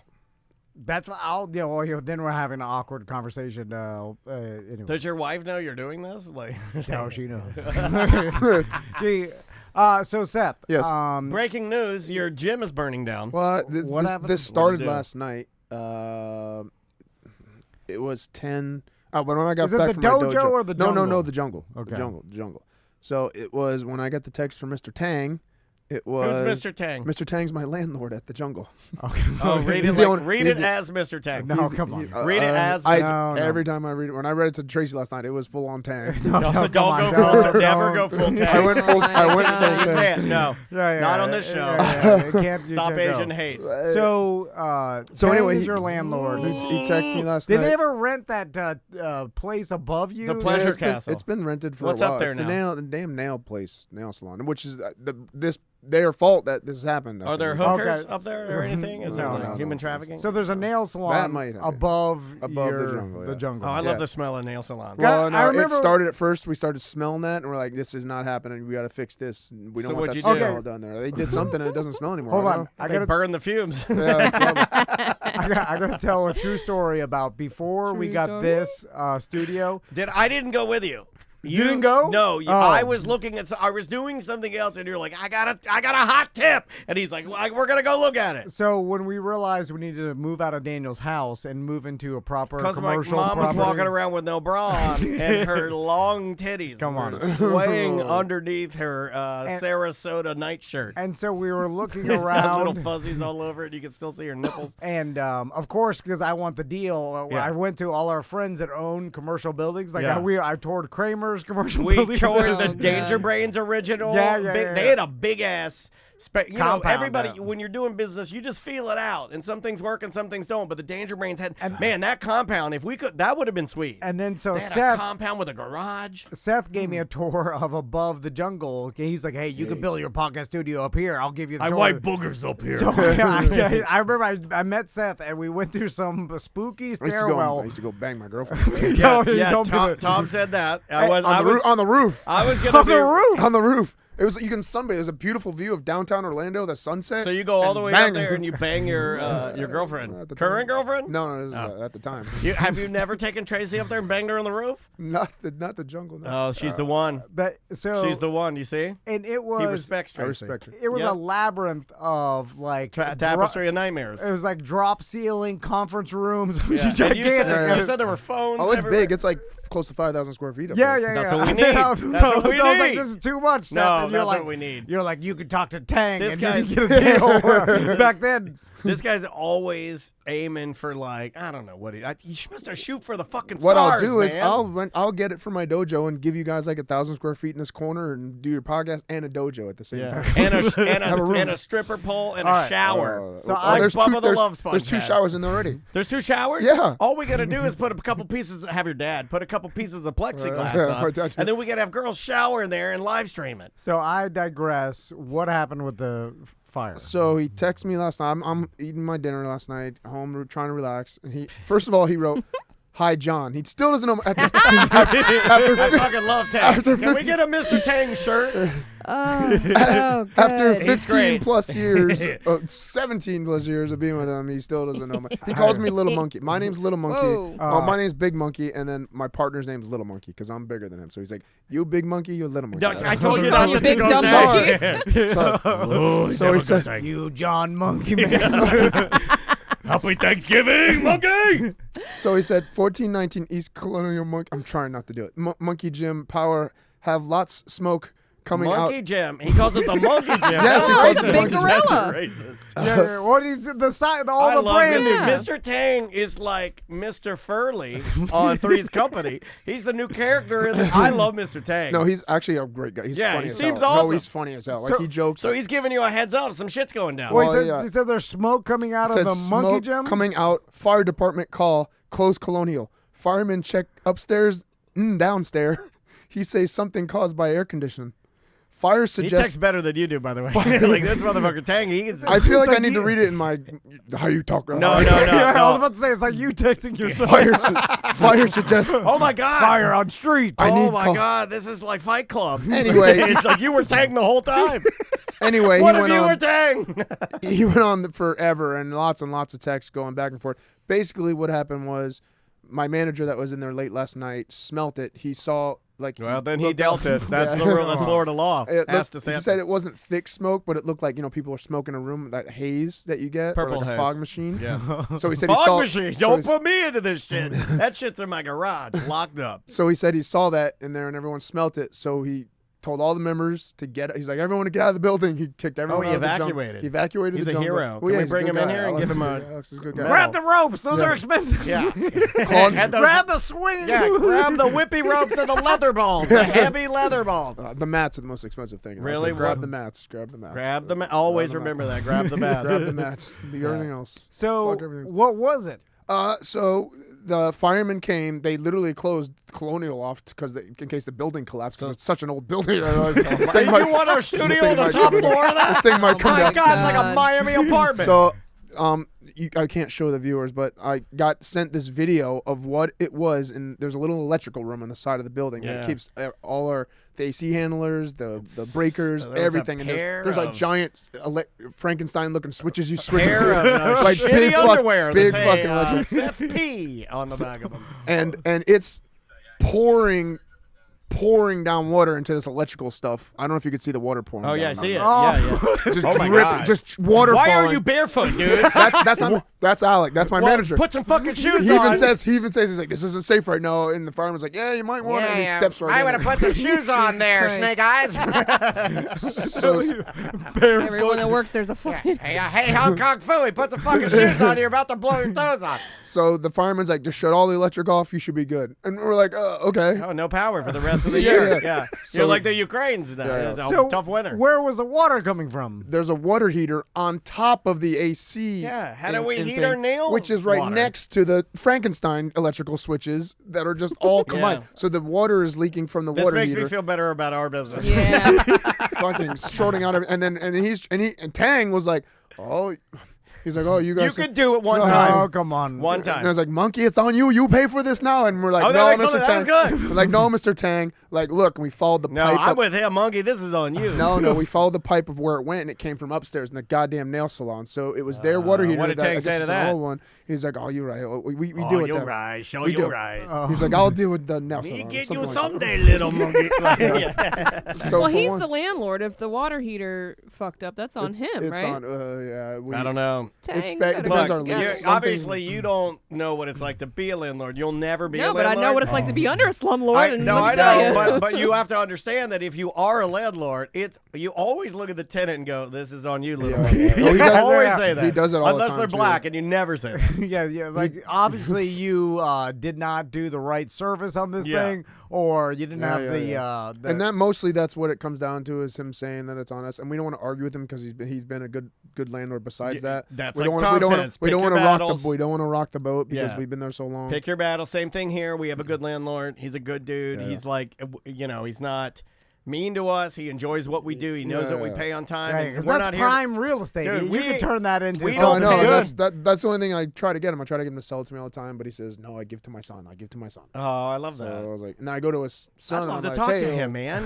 Oh, you know what? You go to with your old man. That would be fucking interesting though to talk to him and I try to like, poke him. He's a little. When did you get this building? How did you get this? Where did you come from? China? Did Oh you? no, he did. Yeah, but I Owns want to know so the many- story. That's fucking interesting. Like, how did you acquire this wealth? How long did you live in Orlando? Did you bring money with you when you came over? Was it like, Dude. Did you have to work it? Like, that's fucking. That is the fucking American Oh, dream. the American dream. I know. That's it. If he can do it, anybody can do it. Absolutely. Well, that's from Tang. Tang said that. Yeah. But I bet you Tang worked his dick off, Yeah. his Tang dick off, Yeah. to be able to get that building. Like, I agree. and it was he got Dude, that building is so coveted right now. Like, as far as like real estate goes, I mean, unbelievable location. But if you unbelievable location. If he got it in the late '80s, it was nothing. You know what I'm saying? Yeah, exactly. I bet he's had it longer than that. Yeah. It's, But I'm glad everything's So okay. everything's okay. Everything's fine now. We got it. He came. We got electricians coming and handle it and stuff like that. So everything's fine. Should be okay. Man, older buildings though. I had that in my old house. Yeah. It just I started. mean, if I owned that place, that place would be look amazing. I would gut it. And have my dad work on. All sorts of shit. No, I would do it. I would do. Are the bones pretty good there? Oh, the bones. It's a solid building. It just needs upgrades. It just needs TLC, and we don't want to put the money into something Not that, your building. It's not our building. Yep. But we keep our space looking nice, obviously. But Right. like the foundation. I don't know. Right. You never know. Like my water heater is in my garage, and I'll look at it every once in a while, and then it sits on essentially a plate that looks like it's for in case water spills out that it'll like collect. Like you put it under your Christmas tree. Yeah, a dish. It sits in a dish, right? But then I look at the 6 foot tall gigantic cylinder water heater filled with water, and then I'm like, well, that dish isn't going to do anything if this thing starts, letting out the water. But there should be a PVC connected to that where it drains. It doesn't just sit in that pan. There should be a but the drain, I kick that, it breaks, I never fix it. So it's that's what happens. Then that's what happened to Mark Curry, man. Remember his comedian and actor Mark Curry that everybody knew from Hanging with Mr. Cooper. Yeah, we have 2 massive dogs above us now. I saw. Is that new? Because I walked in. Yeah. There's nuts. The lady's awesome, but the dogs are sweet too. But they protect their mom. They recognize bad energy. Yeah, maybe they do. Mark Cooper, but I did read my card as I pulled up. He got almost killed in a horrible hot water heater explosion in his. You can look it up. Basement. Sam. Yeah, like that's no bullshit. I made jokes before about Hanging with Mr. Cooper or Mark Curry, and I'm pretty sure he had a horrible. I didn't make jokes about An this. aerosol can fell behind a water heater and exploded. Yep. He was doing laundry at the time and burned more than 20% of his body. Yeah. Oh my God. It fucked him up. Like good. the water heater exploded and blew off water. Whoa, that must be a rough. Imagine you're sitting there. Which is rougher, that or Jay Leno burning his face off with the gasoline? I want to see the picture of that. The water heater. I made a meme. I saw Jay Leno. He was fine. I made a meme. Afterwards, you did? Yeah, where'd you see him at the Castleberry 7-Eleven? They showed a picture. They showed a picture of him on the news next to the nurses, and then he was giving a thumbs an old up. photo. Really? His face looked melted anyway. I guess. Yeah, I made a meme where I went and I Googled, facial shot of Freddy Krueger. And I wrote Jay Leno underneath it, and I was going to sit it at the top, and I deleted it. So I feel like I feel like I'm a hero now that I didn't do that. He does not look good, dude. What are you talking about? I mean, is it bad? He doesn't look good. I don't want to see it. I may have tricked by the internet. It was a tiny thumbnail, and he was standing in his old denim, and he was giving a thumbs up. Yeah, I saw it. And then I tried to zoom in his face, and I was like, his face didn't look that bad. His thumb was melted like a candle wick. That's got to be terrible. Which would you rather have, the water? Or would you rather have the gasoline? I'd rather have the gasoline. I've been burned by gasoline. Yeah, you have. On my face. Yeah, that's why I was going to bring this up. The hot water, I feel like will burn you, more. His left hand just dry up. Rotted. Oh, Jay Leno's? You looked at his left hand? Who got that photo? They zoomed in on it. Oh, don't never zoom The Boston Herald guys. Oh, God. Is it black? Is it falling off? Yeah. Oh, man. I've been set on fire before, and it's a young man's game. We'll be right back. Well, when I burned my hand and my face off. Healing is a young man's game. Well, no, it's just you need to flail around fast enough to put yourself out in a panic, and I feel like Jay Leno's too old to flail around that fast. Well, he was stuck under a car, right? Oh my God, that's a very interesting You don't think because you need to be like, you need quick reflexes to put out a fire. That's actually that's a decent observation. Because in my 20s, when my hand was on fire, my head was on fire, my hair, I was able to run and flail fast enough where it didn't cook me as good. Also, you're dying, so you may not even know. Like, you ever see those wedding videos on any of those video shows, where there's some old lady, her hair's on fire, and it's a good 5 seconds before she. What's happening? Reflexes are so slow. It's literally going out. Like, if you were young, you'd be like, my hair, and you'd be like, boom, into the lake. Yeah. All right, let's do some good bad. What's that? Oh man, are you sure you want to do that? I forgot to ask you before the break. I wanted to say if I was allowed to mention something. I don't know if I'll do another bad story because I'll save this other one for another time. Something bad. Are we gonna have to do a too hot for TV like Jerry Springer? I don't know if it's one of your I don't think it's one of your sponsors, but I think it's one of 1041's sponsors. Is it one of ours? Meaning, does Tom deal with it? Because if Tom doesn't deal with it, I don't give a fuck. Just say what they do. Give me a vague clue. Yeah. Heating and cooling in your house. I mean, I would. An American flag? No. Okay. Well, that's us. Yeah, that's us. But you don't need to say the name, do you? No, I guess I don't. But I mean, it kind of goes with the story of what I say to the person. Were you racist? Well, no, I just told them who the hell I was because I was like, "I'll bury you." I'll bury you. That's a death threat. Well, all right, all right, just tell us. I need to know. Hold on, I got to do the song because that's the part people like. The only reason I want to do this is for the goddamn song that I was stuck in my head yesterday. All right. Hi, me Seth. Me gonna tell you a couple stories, okay? You're gonna be impressed. Me tell you 2 stories, one good, one bad. Me tell you a good one. Me promise you will laugh. Wait, why me see chat rooms saying good ones seem kind of bad? Huh. One story good. One story bad. One story feel happy. One story me sad. One story me big hero. The next me douchebag. One story me good. Me really good. Me telling you this story good. One story me bad. It's one of the first times we've ever turned the mics off and had a quick discussion. Oh, yeah. I don't even want to say the sponsor is just called I'll say that for dump them out. All right. There we go. It's sponsored by no one. We've never said that either. It's a day of firsts. So, should we start with a good, I guess? Longer the good will be fast. No, you normally go with the... Okay, yeah, I do bad, and then I usually make you feel happy. Okay. All right, start with the bad then. Okay. All right, so this was about a week and a half ago, I guess. Not too long ago, but a week and a half ago. Got home from my house, and it was extremely, extremely hot in my room. It was right after the hurricanes, and everything was going on in my house, still flooding. It flooded a second time with that second hurricane, So I'm in a really, really piss poor mood, I guess you can say. I wasn't happy at all.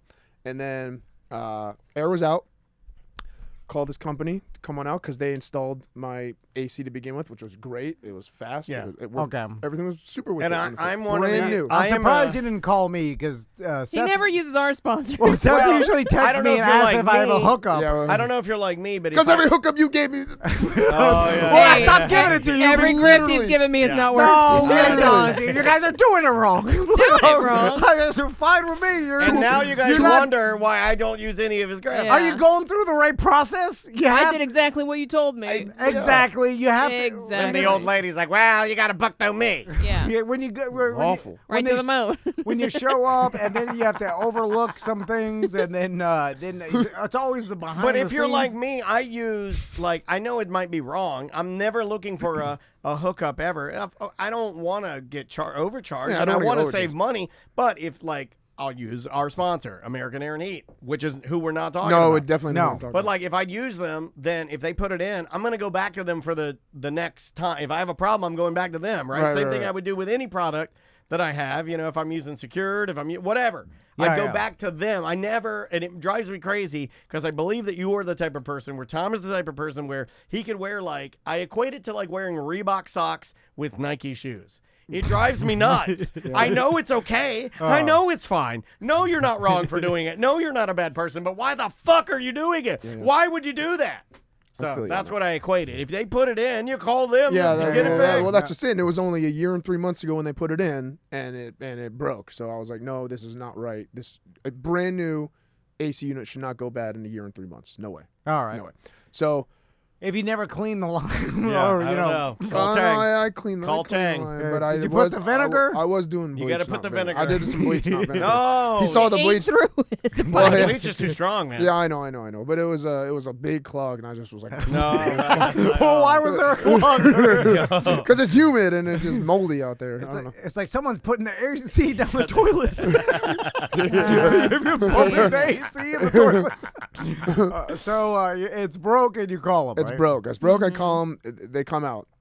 So he looks at it. By the way, a year and a half is a long period of time. It's not 2 weeks. No. I just got this car 7 years ago, and it's broken already. But no, 7 years and a year and 3 months. Yeah, come on. I would do the same thing with a car. A year and 3 months. It's even under warranty. It's under warranty right now. What's it got? 30 years? Still 10 under years? warranty. It's 10 years, 5 to 7, I think it was, or something like that. Oh, you got to go through the warranty process. No, it never worked. Did you mail in the thing? It wasn't even that. He told me what the problem was.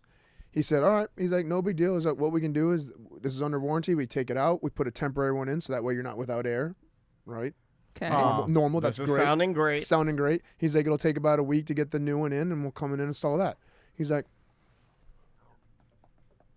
it'll be about $780. I'm like, I fucking flipped. Did one of my flip switchers. Well, hold on a second. It's not like okay. I was expecting a number that's like what the fuck? Like $780. Hold on. I understand that's a lot of money, but it isn't. It's not like it's not Smash or Pro. That's 7.5 shows I got to do. Am I wrong or am I changing? I got to be here for over 2 months to do. I think I'm changing. Yeah, you don't have to. I think I'm changing. I think I'm like not. I think I'm not as crazy anymore or something. Because there was a amount that it wasn't. It was less than I thought. What was the actual? I just got done paying to get my diagnosis of boat the problem? more. I got more hookup on my boat. I put goddamn club speakers on my boat for $3,000. So well, I you just didn't spent need a lot to do of that. Right. Well, I know I didn't need to do that, but what I'm saying is I've just got done spending a lot of money on different things. That's not their fault. Yeah, that's not his problem. But that's why I'm surprised you are upset about the cost. Right, because you've just got done spending an because insane it's amount of money. Okay, it's Tom something that I understands can't- my love language because if you're willing to spend $3,000 on club speakers for a boat that you're going to use like maybe 3 times a month,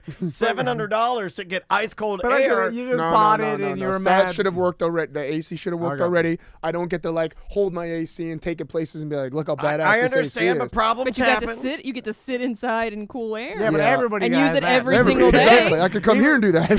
Even poor people have that. Yeah.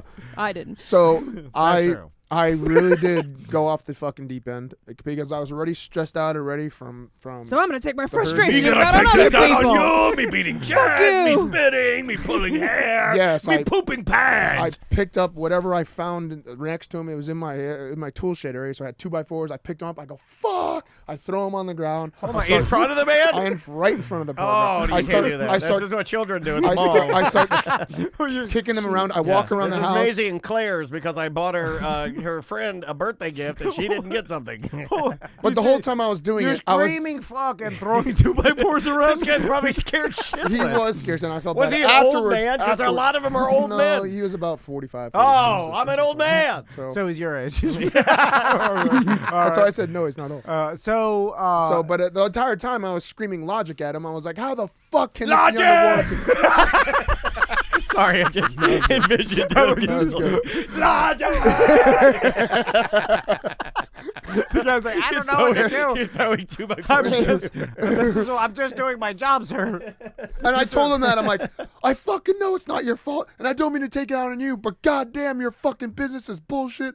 You fucking piece of shit. Fuck you. Is this what I sound like when I said, do this on the phone? You've heard me a couple times. I said 100 times to call your fucking supervisor. I'm like, call your boss. Call your fucking boss. Supervisor? He's call not your a cop. boss. And I called the office myself, and I screamed. The lady on the phone Me was want like, to talk to his supervisor, she's like, please. he's at lunch. And then I was nice at first, and because I just got done screaming at him, she goes, he's at lunch. I'm like, you work for the fucking company. You don't have a cell phone to get a hold of him for an emergency for a goddamn customer that's loyal and that does this. Oh, that's loyal. I am. It's the second time I installed the AC. This is the second time I yelled at you. And then where's your loyalty? I'm loyal at screaming at Every you. week you come here, me throw 2x4s. Logic! So in the middle, in the you're midst, yelling in the at midst a of me bunch of people yelling at that are him, just doing their job. and then Poor man. and then I pull the "Do you know who I am?" card, and do you know I'm on No, the Toto used to do that. and do you know I'm on the radio? And I'm on the radio. That doesn't even mean anything. I know. Tom doesn't even do that. I said, oh my God, you've embarrassed Tom. I said, means less than it did. It does. It really, it's I said, people know who you are, and I will go on there, and I will tell them how bad you can't of a company weaponize you are. us, man. Oh, I did. And then Well, just a threat. Because then when you actually do it and nothing happens, they're like, well, yeah. No, I don't hear him if- on the radio. I haven't heard him in months on the radio. If nothing was done, I would say the name right now, but something was done. So it was the 2x4. Well, we beep out the name. I don't No, want to get fucking sued because then their story is crazy man. He Oh, didn't I have have it the all on video. warranty to I have pay it all on for this. video. My back's He camera's intimidated solid. our technician. There was a giant clog. He didn't put the goddamn vinegar in. He put bleach in. He put bleach in Had and he nothing to pumped do it with down that. the Corroded toilet. all the No, pipes. because at the end of everything, I was like, do you see this happen a lot? Do you think it's normal for a part to go bad in a year and a half? God, he's giving you the stuff. Let him go. And he goes, honestly, he's like, we've seen a lot of these things go badly. I'm like, oh, well, then it's fucking the part then. Stop buying You the know fucking-" what? I You're said some right. shit. You know what? You've changed my ways, Seth, and you're my new best friend. Well, he did come up to me afterwards. He's like, look, I know you're not mad at me, but you're just mad at the situation, so it's okay. Right. I'm like, yeah, you're right. I'm not mad at you, but fuck this and fuck. No, I What? still went. Oh, I my went God, off. you got to let it go. I went off. And then what did they do? So they at took first, a shit. 50% off. I'll tell you what I would have done. I would take a shit in my tool bag, and while I was calming the situation down, I would stuff it in the drop ceiling of his garage, and I would drive away. So the first time he came back, he said he spoke with somebody on the phone. He's like, "I'm sorry, we can't do anything." I went in another tangent. I walked around the house. I started fucking saying, "How the fuck?" I just started screaming a whole bunch of shit. You just start. Your move is Tracy here? Yeah. Is she hiding? So your move is you let them stand outside, and then you just pace. I was pacing. Oh, he was just standing. So there, you pace and throw things with his little calculator. When just do put his you head come down. back? When do you come back to re-engage after losing? After I call them, and after I call another AC company just to have them say, well, it's just $100 to come out. I go, fuck, and I just hang up my hand. Oh, but you yell at them now. I yell at them. So then about 10 minutes go by of him going in, back and forth with his truck, going on the phone back and forth. And then he came to me once. He's like, what's your name again? He's like, what show are you on? Okay. That means they had a really old man on the line. He's like, so what's he say? What's his name? And what show is he on? It's Pepper's Alley from some skeleton time. Pepper's Alley from the skeleton time. Yeah, he said it's on the radio. He doesn't even know what the fuck he's on. Oh, my God. Is he crazy? Is he on meth? Isn't karate supposed to teach you, like, respect and discipline? And I am 99% of the time. He wasn't in karate mode. I was in fed up mode. And you tell him a mediocre time. He tells his boss, "I've never heard of it." What is it? A pod? What? I don't know. We don't care about what that. Channel are they on? Do they know Taco Bob? Now that's a goddamn good broadcaster I could get behind. So you tell him, you threatened that you were going to try to ruin his reputation. I did. And then they finally came. You back. gave him the never work in this town again? No, you went full buckethead on him. My God. He said, he's like, well, I'll tell you what. He's like, he said we can do 15% off. He's like, I know it's not what you want.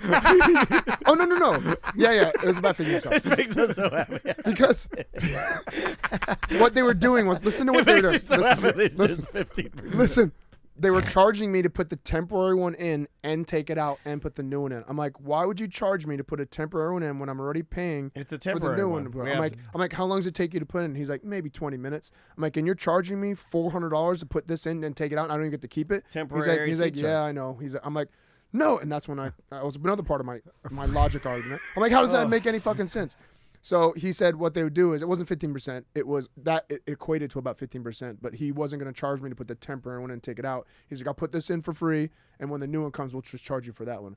I'm like, oh, it's not what I want, but it's better than fucking nothing. So much for having a warranty that doesn't even fucking. Oh, welcome to Tom. Right? So, yeah, Tom's done this a lot of times. Oh, that's and that was it. And then I felt, after I cooled down after about 30 minutes, when it comes back in, I'm a little embarrassed because of course I'm embarrassed. Yeah, you went too far, right? I went you went a little too far. Yeah. If the owner was there, I wouldn't have gone too far, but he was there, so I felt bad because he was just I've done this before. Yeah, when I was a younger Dan, you get caught up in the emotion of it.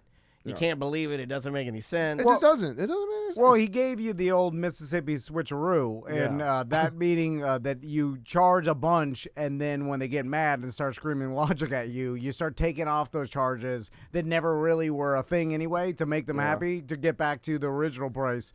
So then they feel happy about getting screwed.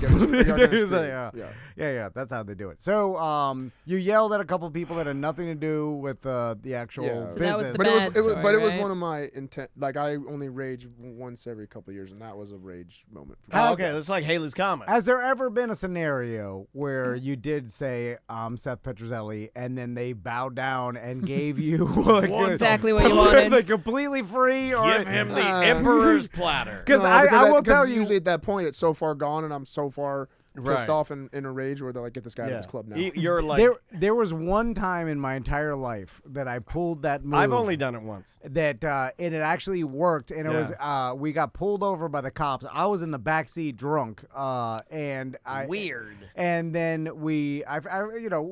our car was in a disarray. I was with friends from Miami, and then I rolled down the back window, and then I was like, hey, I'm drunk in the bear. from the morning show. But I'm not drunk right now. I swear. I was driving. Drunk is the bear, and I'm in the back seat. And it goddamn worked. And the cop was like, "Hey, Drunky, get that fuck out of here!" Yeah, I love it. I love it. And my friends, it blew their goddamn mind. It worked one time. But I've had those times, but didn't have to say my name. He looked at my driver's license. He's like, "What are you doing, man?" He's like, "I know who you are." He's like, "Get out of here." Man, it must be nice to have white privilege. Why are you? Oh yeah, white privilege because I'm a fighter. Why are you pissing at the bar, man? I was a fighter.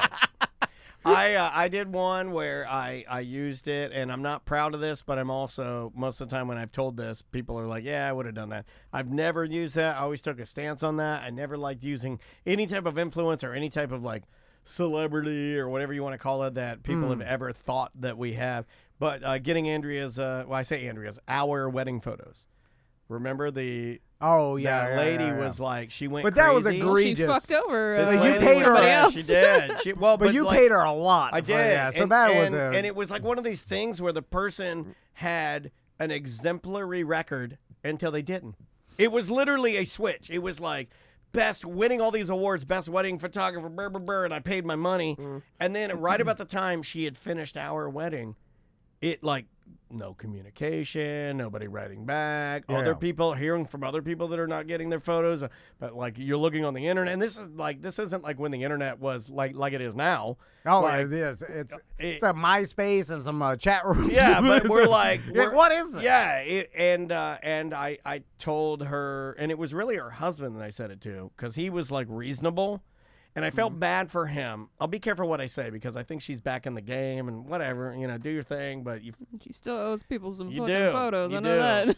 You do. But that's not my business. Yeah. I mean. Well, you told her. I told her husband, honestly, on the phone. I said, "Look, man, my wife's been leaning on me for like the last couple months, 3 months, to get these photos back, and it's like the most important thing that she of the day. Like it's her memories."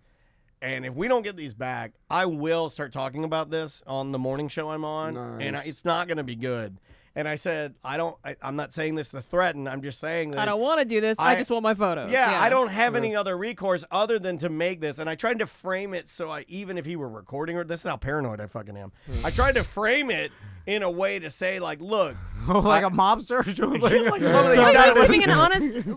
you're just giving your honest story of what happened to you if she didn't give your photos back. Right. I was doing the same thing. You're not making a story up. What if you slip and fall outside your house one day? Don't say that part. Don't say that part. Leave that part out. I don't want you to hurt yourself. Right. I had already got, short of the long is I had already gotten in trouble, and I've told this story on the show before, with writing a letter or writing an email to an ex-girlfriend. I was like, I'll go on the air, and I'll talk about you, and I'll fucking light you up. And then she gave it to her boss, and her boss called Linda Bird. You remember that? Yeah. And then I got called to the office. They're like, "Why are you weaponizing the show? You can't do this with people you're dating. We could get sued." And I'm like, "I don't know. I'm just trying to get this bitch back. This is a bad bitch." Yeah, like you would think that you'd support your employee, but she always supported women. And and I guess that's what ladies should do. You got to stick up for the ladies. I get it. But yeah, that's a true story. I got called in there and got into trouble. So anytime, from that point on, I learned from my lessons. If I do something and it's like weird, like I'm not doing that again, I'm not getting in trouble for this again, but I told that guy, I go, hey, if I don't get these photos, I'm going to use this as a topic. You have your own business now, you can say whatever the hell you want. Right. So I did the right thing. So it's not a bad story. It was a good story. That was your good story? No, I'm saying I did the right thing, so that's you did the wrong thing. Throwing a tantrum as a 40-something-year-old man? Yeah. I feel like you could have just been like, come on, is there anything you could do? I always wonder if going I went the polite route at first. I did go a little bit. Oh, and they said no? Yeah, and he said no, and that's when I was like, no, fuck that. I'm not paying that much money. Absolutely not. Fix it or I'll fucking screwdriver your neck. I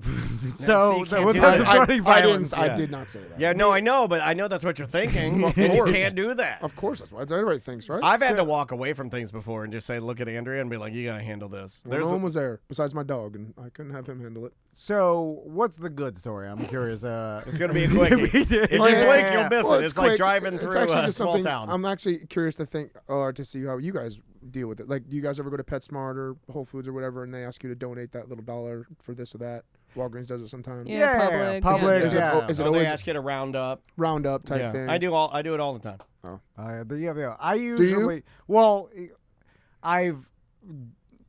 reverted to saying that I've already did this yesterday, and that's what a man with a failing business says. And so it's like I donated already, and like every once in a while, that's what Andrea does. It's surprising because it's a lie. And but it's the easiest way to say, and then they don't bother you because if I say no, I feel like a dickhead. Like no, thank you, I will not donate $1 to children. You know what would be funny is if somebody did it like Jay Cutler style. You walk in and they're like, and would you like to give $1 to the United Way? And you're like, no. or don't care. Yeah. Don't care. Well, I mean, I don't know if everybody does. Everyone always presses no or yes, but I don't even think about it. I'm always pressing yes no matter what. Because you have, you're. But only for animals, not any human needs, just animal ones. Like okay. Okay, that's fine. So the human ones, I do. Wait, that's your good story? That's it? You just press yes? Okay. I told you round up 38 cents. No, it's usually $1. But he does it every time. Every single time. No matter what. No matter I'm what. trying to help him out. No matter what. So and this has been every time since you've been successful. I could have less than 6 figures in my account and I'll still do it. You've been successful for, let's say, the last 20 years. For the last 20 years, you have given every when you can give, you give. Yeah, every time. I think that's good. That is legitimately good. And we are scraping the bottom of the barrel. It's good. That is good. I can't take that away from you. Okay, that is something. That's something. Okay. And we know you love the puppies. Yeah. So, all right. Okay. I think we're pretty good. This is a hard one. I just want to hear the song at this point. Just play the song at we the could end. just have him come in and play the song and he never mentioned it. Okay, good, because I'm getting to the bottom of the barrel. Like I know. God forbid you start doing these things. I tried. Nobody gave me good ideas. It's been 2.5 months. Why do I have to give you good ideas? Because that just says you're a bad human if you can't think of anything on your own. I don't make good stories out of the good ones that I really do. Well, I mean, I'll go help pick up trash. When's the next time those chicks are picking up trash? I don't think they want you to pick up trash with them. I like that pause, too. When's the next time those bitches? Yeah. There was like half a second I too think long. they'll pass Like he on was like, where do I go here? Do I go bitch? Do I go whale? Do I go rhino? Do I go hippo? Where do I go? No, you guys are putting words in my mouth. Do we take a break now? Yes, let's take a break. Oh my God, I'm laughing a lot today. I needed this, man. This is good setting us off for a big Thanksgiving weekend. You going out to the bars tonight, Seth? You do that? Bars, I got to work. No, I'm at the dojo till like 9:30 tonight. And then I didn't get to work out today, so I have to work out after that. So I'm not gonna get done. Wow. Do you work tomorrow? No, I took off Thursday through Saturday. Oh wow. Break. Okay. And then the following week, I can't come have a drink with you. I'm towing my boat down to Key West, my birthday weekend. This guy boats. First time. This guy fucking boats. First time all the way taking a down vacation. To Key West? This guy boats. I'm like 60% wanting to do it. I'm like back and forth. Should I just rent a Borrowed boat down Tom's there? truck. There's peanut M&Ms and weed candies ever. I'm debating whether I want to deal with the trouble of it, but I'll have the boat down there the whole time. If not, I'll just rent a boat for a day and just leave my boat here. But I don't know. I don't know what I want to do. Back and forth. First, renting a boat is insanely expensive. You think that $730? I save 15% on the air conditioning. Like boat rental is egregiously expensive. It's crazy. Like 2 hours is like $490. It's insane. Like a half day, you're talking like $700 to rent a quality boat or whatever. I mean, you could get a pontoon for cheaper. Boat. Oh yeah. I mean, maybe. Yeah. When's your birthday? December 3rd. I leave the 2nd. And you're turning how old? 42. Yeah. Is 43. it 43? 43. But that's a baller. It's a baller move using your own. You got a nice ass. Man, if I had a nice ass boat like that, there's no reason to not. And you got the vehicles. It's just a lot. And it is, but there's no reason. And I wanted to not stop do it. along the way. Like the whole day Thursday, I wanted to show. Tracy's never been down there, so I want to stop at all the sites on Key, down through the Keys. Yes, when you go to the day. yeah, so I want to stop at all the fun places. But having a boat will just complicate that a little bit. It will complicate it, but you got to show up in your baller ass boat that you spend 6 figures on because down in the Keys, like it's not amateur hour down there. Everybody's rich and everybody has a nice ass boat. So you pull up to the bar with your nice ass boat in your brand new boat, and there's celebrities down there. New. Like Dice Man has a house. Have you seen him after his back surgery doing backflips? Cartwheels. I feel like you just want me to have something bad happen down there. You're really trying to get me to go to have something bad happen. No, but he lives next to pit bulls down there partying. It's a different world down there. Everybody's got nice ass 6-figure boats. You pull up with your rental boat. They're all gonna laugh at you, especially Seth Petrozelli. You got your young girlfriend. Like you put, and hey, look at this guy, and then they'll look over at Tracy, and they'll do what every guy. They'll be like, "Hey, why don't you come over to a real fucking boat? Yeah. Because rental boats are always like have a smaller motor than they should, and then you could tell they get the life jackets are bobo. Yeah. Like everything's a little off of some scrapies. But will I use it every single day? No, I don't know. You will not. Yeah, but it's all for that one time you pull up at the boat bar, and then everybody there is rich and you're rich.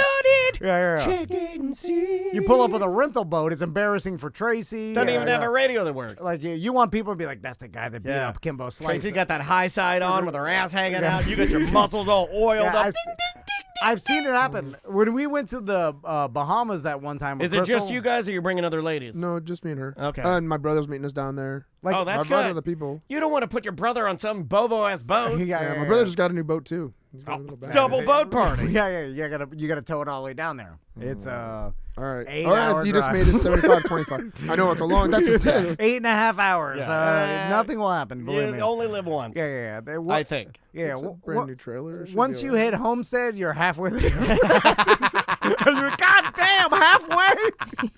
What the fuck? And me as a kid, I'd be in the back of the car. We'd be going up to Virginia for the holidays. Sometimes even for Thanksgiving or Christmas. And my dad would be like, "Well, we're out of Georgia," and I'd be like, "Well, goddamn, we're close now."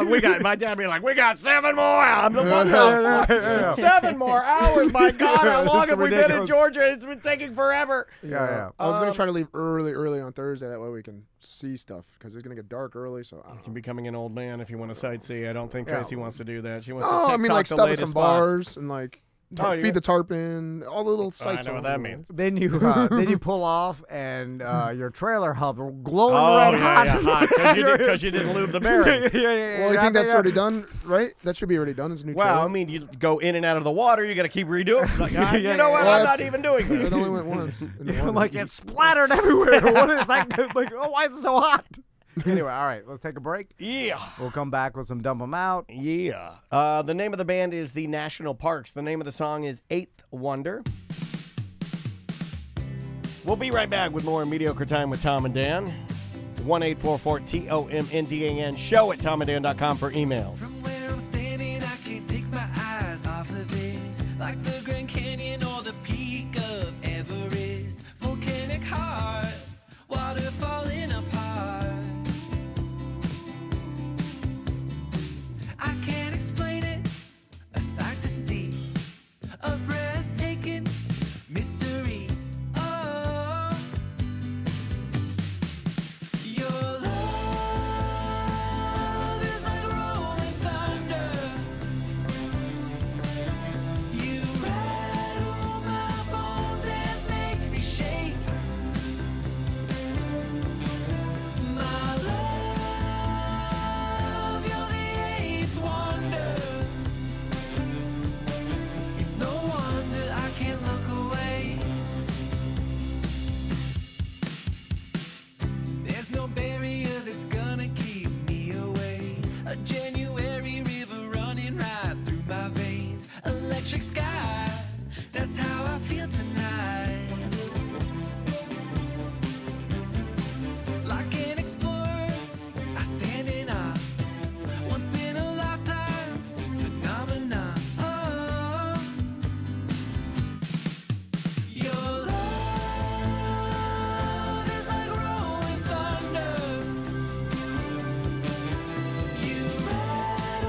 It's a mediocre time with Tom and Dan.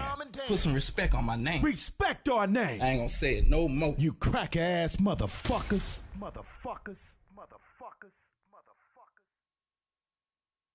I can taste the money running through my head, and you can take it from me just like a friend. And I'm so sick of blaming the alcohol and saying goodbye via fentanyl. Do you believe in love and drugs and hugs and sex in the morning that never gets boring?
Welcome back to a mediocre time with Tom and Dan. I am Dan. I'm Tom. Samantha and Seth, and we're closing out a day before Thanksgiving show. So before we get into dump them out, Seth, during the break, said, oh, Tracy just texted me.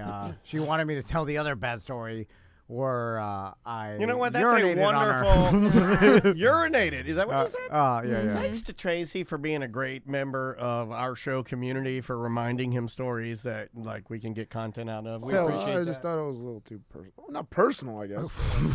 Did you enjoy it? Were you doing it to get hard? Yeah. No, I was in the shower. You know, see, I don't think I can do that. I think about this, and I think about because I think we have. I'm taking this from a clinical standpoint. No. I believe that we have some people in our BDM, in our Tom and Dan, what do you call it? Community lexicon, whatever you want to frame it as.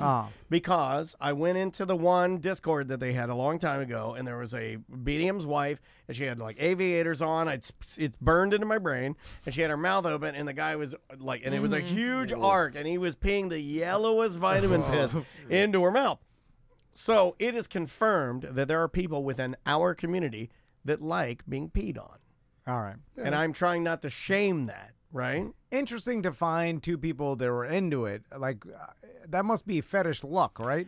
Well, my point is that I'm not into it, so sometimes I think about it and I go like they're peeing, and is that making me more erect? Is that turning me on? Yeah, it's like a loop. I think is it because it's the naughty? person getting peed on has to be more into it. I think the person Not necessarily. peeing. Yeah, you're right. But I feel like sometimes you just go along with a kink for your significant. True. I see you, but Travis. I feel like you go along with it if you're the peer, not the person taking it. I think that's a hard sell for your wife. Like, let me piss on your face because she's like, I don't know. I hate this. What's the only way I can jack off? But like, I don't like that. But if Crystal said like, "Hey, can you do this?" I think I would. No, you're the perfect guy. It'd be easier for me. But what if she wanted to pee on you? That's what I'm like. No, he would do it. He would do it. Exactly. Thank you. High five from across the room. High fives. It doesn't have to be on your face. It could just You be on your absolutely. legs If Crystal said 100%, she said, "Let me piss on your Let chest." me piss on your you chest. would let You'd her be like, go. oh, Yes, chest. I'll let her. My feet.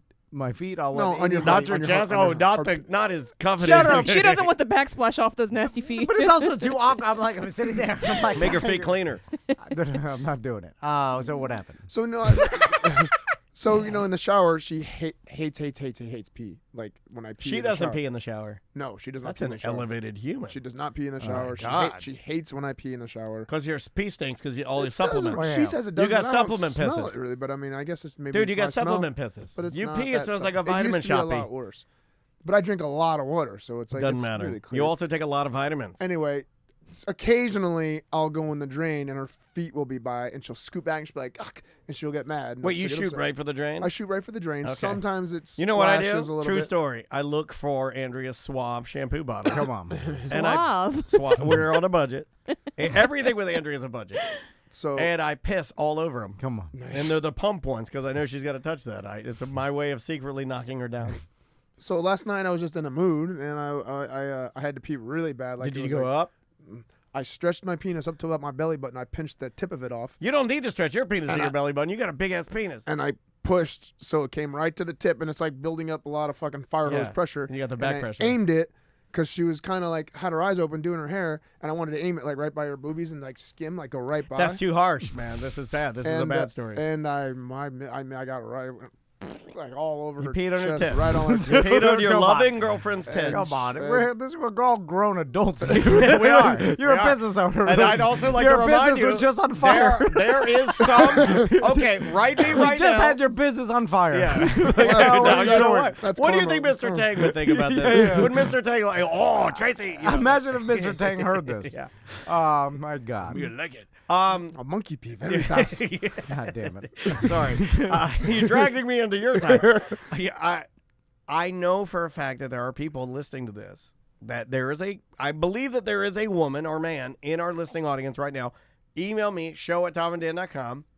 If there's got to be a girl that's like, I'm into that. I like that, right? Yeah, I see. Because it seems to be it seems to be the one that everybody's like, it's like, oh, you got a kink? What's your kink? It's either one of two. Feed or pee. That's it. Yeah. We live in a feed or pee world, man. It's a feed or pee world. Stockings. Yeah, but stockings. I feel stockings like is out right now. That doesn't even fall into a kink that's not for a me. kink. Yeah, Is butt stuff considered a kink? No. Yeah. No. No? Some people hate it. No. That's true, but I never like get it. There's an entire generation of butt out there. Yeah, it's generation butt. Generation butt. Yeah, generation butt. Right? That's what the whole thing was. Anyway. What are we doing? I'm delirious now. Oh, stump them out. Yeah, sorry. I got to do the thing.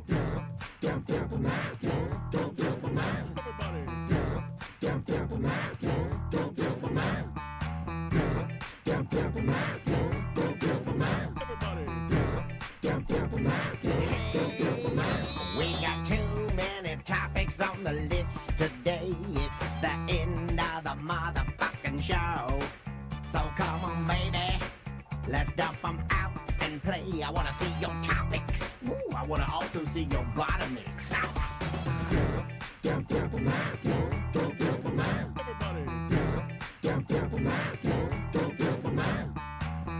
Dump them out. Brought to you by JustCallMo.com. Injured on the go? Just call Mo.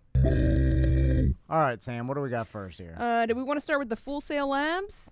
Oh, yeah, we can start with that. Okay, so, I mean, this is like what kind of knocked me down a peg a little bit. Maisie signed up for, and I want to work with these guys. I'm putting it into the universe. Full Sail Labs had some, camps for kids over the holidays. And for, God, what was it, 2 days ago? Monday. So Maisie's at a school. So for Monday, she signed up for, this is a crazy-ass camp. She signed up for a camp that is called Voice Caricature. So she went and she did, voice characters that kind of helped her make, a portfolio. Like Mr. Tang. Like Mr. Tang. Yeah, No, well, I mean, do they probably Tang. wouldn't do Tag. Yeah, They do bear, unicorn. Bear, Come on. unicorn, elf. You got to do a couple of Elf. You're not going to slip into you're not going to do Mr. Tang. That's more adult. But no, she was able to go and do her own like character reel. And she wanted to do this. But what really... The unicorn sounds like Mr. Tang. I know look at my horn. I know where he's from. That's a great character. The man who doesn't know what his impressions are. He's like, and this next impression is a unicorn. Oh, look at my horn. So May goes, and she does this thing. What really knocked me down a peg, though, and it kind of made me like it kind of took away a lot of the specialness of what we do. And this has been happening because technology catches you. Like, she comes in and she's like, yeah, we used a MacBook Pro and we use GarageBand. And I'm like, show me. So I got out mine and I gave it to her, and she does the same shit I do here. And it's at that point I knew that at age 7, professionally at 46, I knew what she did for fun at a fucking camp. And that's fucking shook my bones. Wow. I was like, what is happening right now? At 7, she used an interface with a microphone to do a character reel and press the space bar. That's the only fucking thing I do is make jokes and press a space bar. And at 7. At 7, dude. At 7, she did that. Oh, wait until you ask her where to find a lost show. You're going to ask her. When she starts telling you how to use your program, that's when it's... Why would you bring that up? Well, I'm just... You know he hasn't found Friday's ACT. That's when the show is done.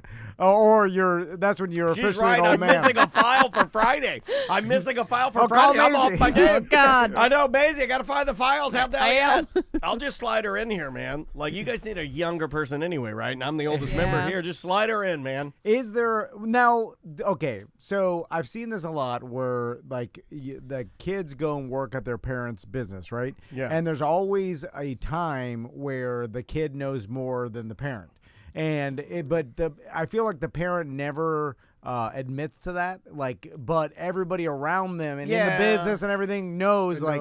This guy, the son knows more than the dad. That's an ego thing. Yeah. But then at one day, the dad will realize that. And I feel like that's a sad day for every dad or mom or parent that their kid surpasses them in their own business that they thought they were exceptional at. And then the kid learns in a weekend at a camp. Well, Christine in the chat room told Andrea about it. It's called Full Sail Labs. They're not a client. I want them to be. Like, come to us and let me advertise your labs because I'm impressed. And maybe they can do a podcast lab for kids or something. That would be dope. But it was awesome. She came back. There was a mixture of, like, obviously that's a joke, but there was also a mixture of, like, I'm proud that they're, like, I like that computers are so intuitive and simple to a point where they can be as complicated as you want them to be or simple, right? I mean, like, she knows how to turn on the record. She knows how to hit the space bar. She knows how to plug the mic in. That's fantastic. If you want to take it to the next level, you can. I still can't figure out why my TikTok video won't post. All right. So probably talk to a kid, man. Speaking of this, like, imagine one day, like, young Javier works his way up to be... How's he doing? Black belt, and he's a kid, man. Then he ends up beating you in some sort of in a tournament. Oh man, I could see a forms competition, yeah, for sure. No, I'm talking he beats your ass. Like for instance, your sensei, the sensei that taught you. He's like, this is for Tracy and the piss tits. He'll get a punch in, but I'll break his leg. Okay, but you could beat him in a fight at this point. But there was that one point you couldn't beat him, right? Oh yeah, for sure. Yeah. And he proved it, beat the shit out of us when we were kids. And then, but now you've surpassed him. And as far as strength, and then yeah. But so there will he can outdrink me still though. There will be a day where your students surpass you. Yeah, but I don't want to even think about that. No, I feel like no one wants to I'll think shut the about it. dojo down. It's gonna happen. I don't think I shut it down. I don't think that's gonna happen as Why fast. Why you going to business, Seth? They got better than me. I'm shutting it down. I'm already going to be 43, and I still don't see any of the 20-year-olds doing anything to me for the next at least 10 years. Okay, well, yeah, but then you'll be 52 years old, man. Yeah, I still be fine. I feel like 49, 50. Oh, mentally. Well, I was about to mention, you have been getting angry a lot lately. I feel like... no, not lately. Like there's stories of Junior Seau as a family where like, you're just getting angry every day. Yeah, he even got so mad at a sandwich. He got mad at a sandwich. All the stories of I was like that when I was Swiss cheese. I was like that when I was a kid, too. Like, for my teenage years and early 20s, I was like a switch. But when you get a brain damage, and then I was fine. You go back to your kid. You know? I threw a bottle at my dad. He had a duck. What if you start pooping your pants and throwing them over into the shower? Throw him in the shower? No, I'm throwing him away. You know, I used you this week with Maisie. We had an accident. I used her with her. I go, I got a buddy that poops his pants all the time. And she's like, that makes me feel better. I go, he owns a bunch of businesses. And he owns a bunch of property. She's like, really? It's okay. Yeah. Why she did that? She had an accident? You know, we all have accidents.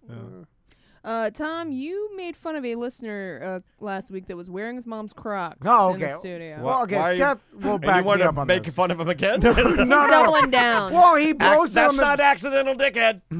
That's real dickhead. Well, because I feel I need to defend myself because, like, we have listeners that come by and watch the show. If you bought a car at one of our dealerships, Sports Subaru. But the list now is so long that it's like trying to get Taylor Swift tickets. You'll never get it. I tried. Yeah, I was pissed off at that too. A house, I was a real new pissed roof. at that. I think I've that got people, a lot. I don't know why people are trying. Not a good performer. I was trying to get. Tracy loves her, and I was trying to get her like really nice front row tickets. I was gonna spend thousands of dollars, but I can't. There's nowhere to be found.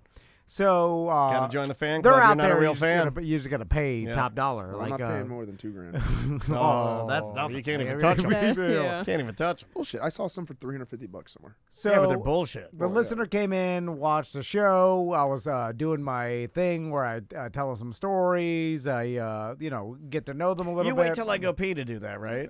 What? And you turn and you give him a little. Yeah. Give him the Tom Van. So experience. there I was, gravedigger Dennis Anderson, and so then Ross Bach. He makes a post on the BDM page and starts saying about like thanks for everybody at T&D Media. I had a good time. Tom Van was a little weird. He did some. What did he do? He tried to touch my dick. No, he put his hand up my pants and was tickling my pubic hair. He said, like I was acting weird or I did something odd or awkward to it. Like I understand, like sometimes I'm awkward, but. What'd you do? Well, but there was a time we were sitting here, and then I think it was Brendan You're very pretty. Did you turn to it? Brendan complimented his Crocs because he had pink Crocs on. Yeah, and I said, I was passing to go to the bathroom. I said, I like your Crocs, man. But he knows I'm a Croc guy. What'd you do? Well, no, Did you go, I like your Crocs too. Let me suck your dick. No, then he said, he's like, oh, thanks, but they're my mom's Crocs. So then I'm like, you're wearing your mom's Crocs? I'm like, that's weird.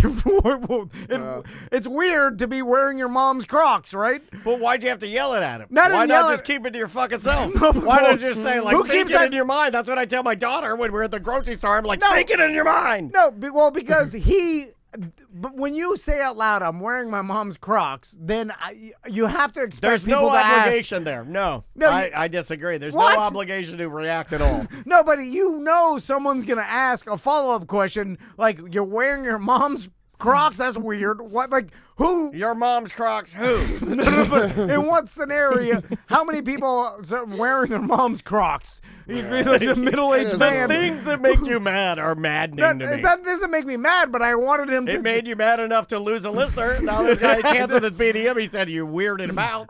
I'm like, you have to tell me the story after you make that statement. You're wearing your mom's pink Crocs to your favorite podcast interview. He never said we were his favorite. He never. No, I just assume we're his favorite. If we were his favorite, he would have worn shoes and not his mom's fucking pink Crocs. Anyway, so I think you shamed him. I think you deleted it. I can't find it. I think I told you he deleted his membership. We shouldn't have brought it up. Yeah, God he damn. deleted his membership. I got on there on the media page. I was like, wait a minute. You told me you're wearing your mom's Crocs. Motherfucker made fun of me.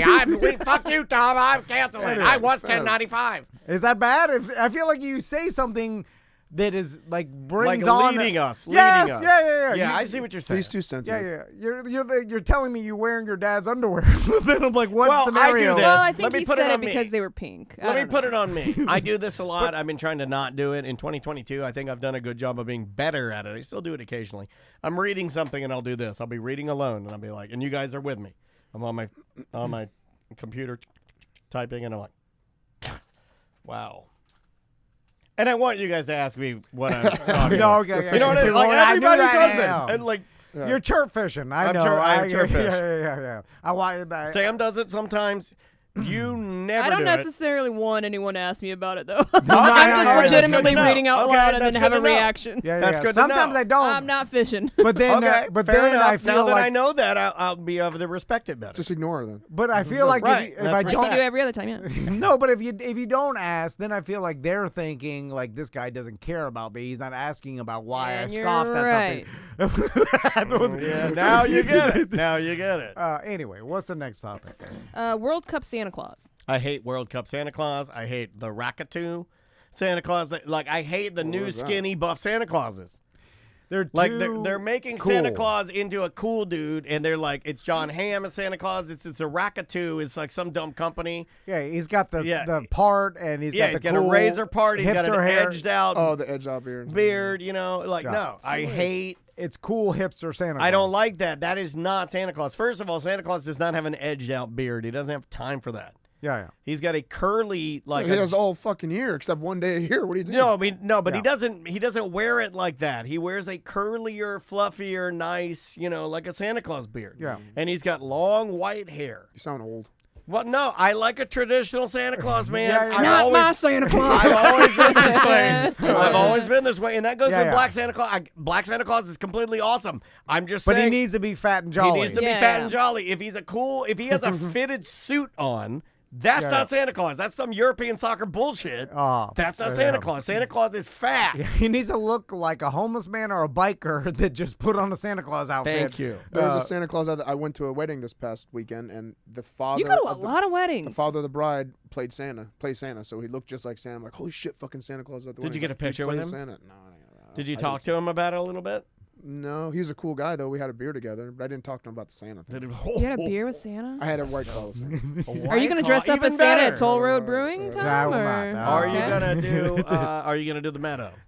I restarted my front yard, so it's all no more meadow. But I thought your sod floated away. Well, that's on the side yard. That's all mud. Okay. Like I didn't do as much. It's a muddo. And I'm not doing the outdoor shit anymore. That only happened the first 2 years. Already killing his own traditions. No, I did that only 1 or 2 years, and then it's like after that, my kids stopped caring about it. Yeah. And I can't get the goddamn tree out without making a bunch. It's harder and harder now because they trees are getting fatter. Well, they also will run out of the room. I'm afraid now. Like we're at that cusp where they know other logic. You don't make and them stay in You the don't room. think they know? Logic. I make them. I make Maisie yet. stay in a room. I'm like, yo, it's Christmas Eve. You're in your room. You know, as soon as if you peek, I swear to God, hell's a coming. No, they don't stay in the room anyway. I'll wake up every single morning with at least one kid in my bed. So they'll have to cross through no matter what for Christmas. Oh, we just start them out in our bed now for Christmas so they don't wander out. Brilliant. But the problem is then our bed is next to where the Christmas tree is. It's impossible now to do anything like secretly. Getting. What about the old elf? Y'all still doing the elf? Yeah. Yeah, we gotta start that. I guess. Well, I always try to start it late. I started day after yeah. Thanksgiving. I started day after Thanksgiving. I start that goddamn elf. Yeah, I wait until they bring it up, then we'll start it. Because if I start it day after Thanksgiving, then it's every single day. You have to come up with a new elaborate. And then Crystal yells at me that it's not as elaborate enough because I was just like, "Well, hang it from the fan." And she's like, "Just say the elf's quitting." And then I'm like, the whole magic thing. I'm like, magic.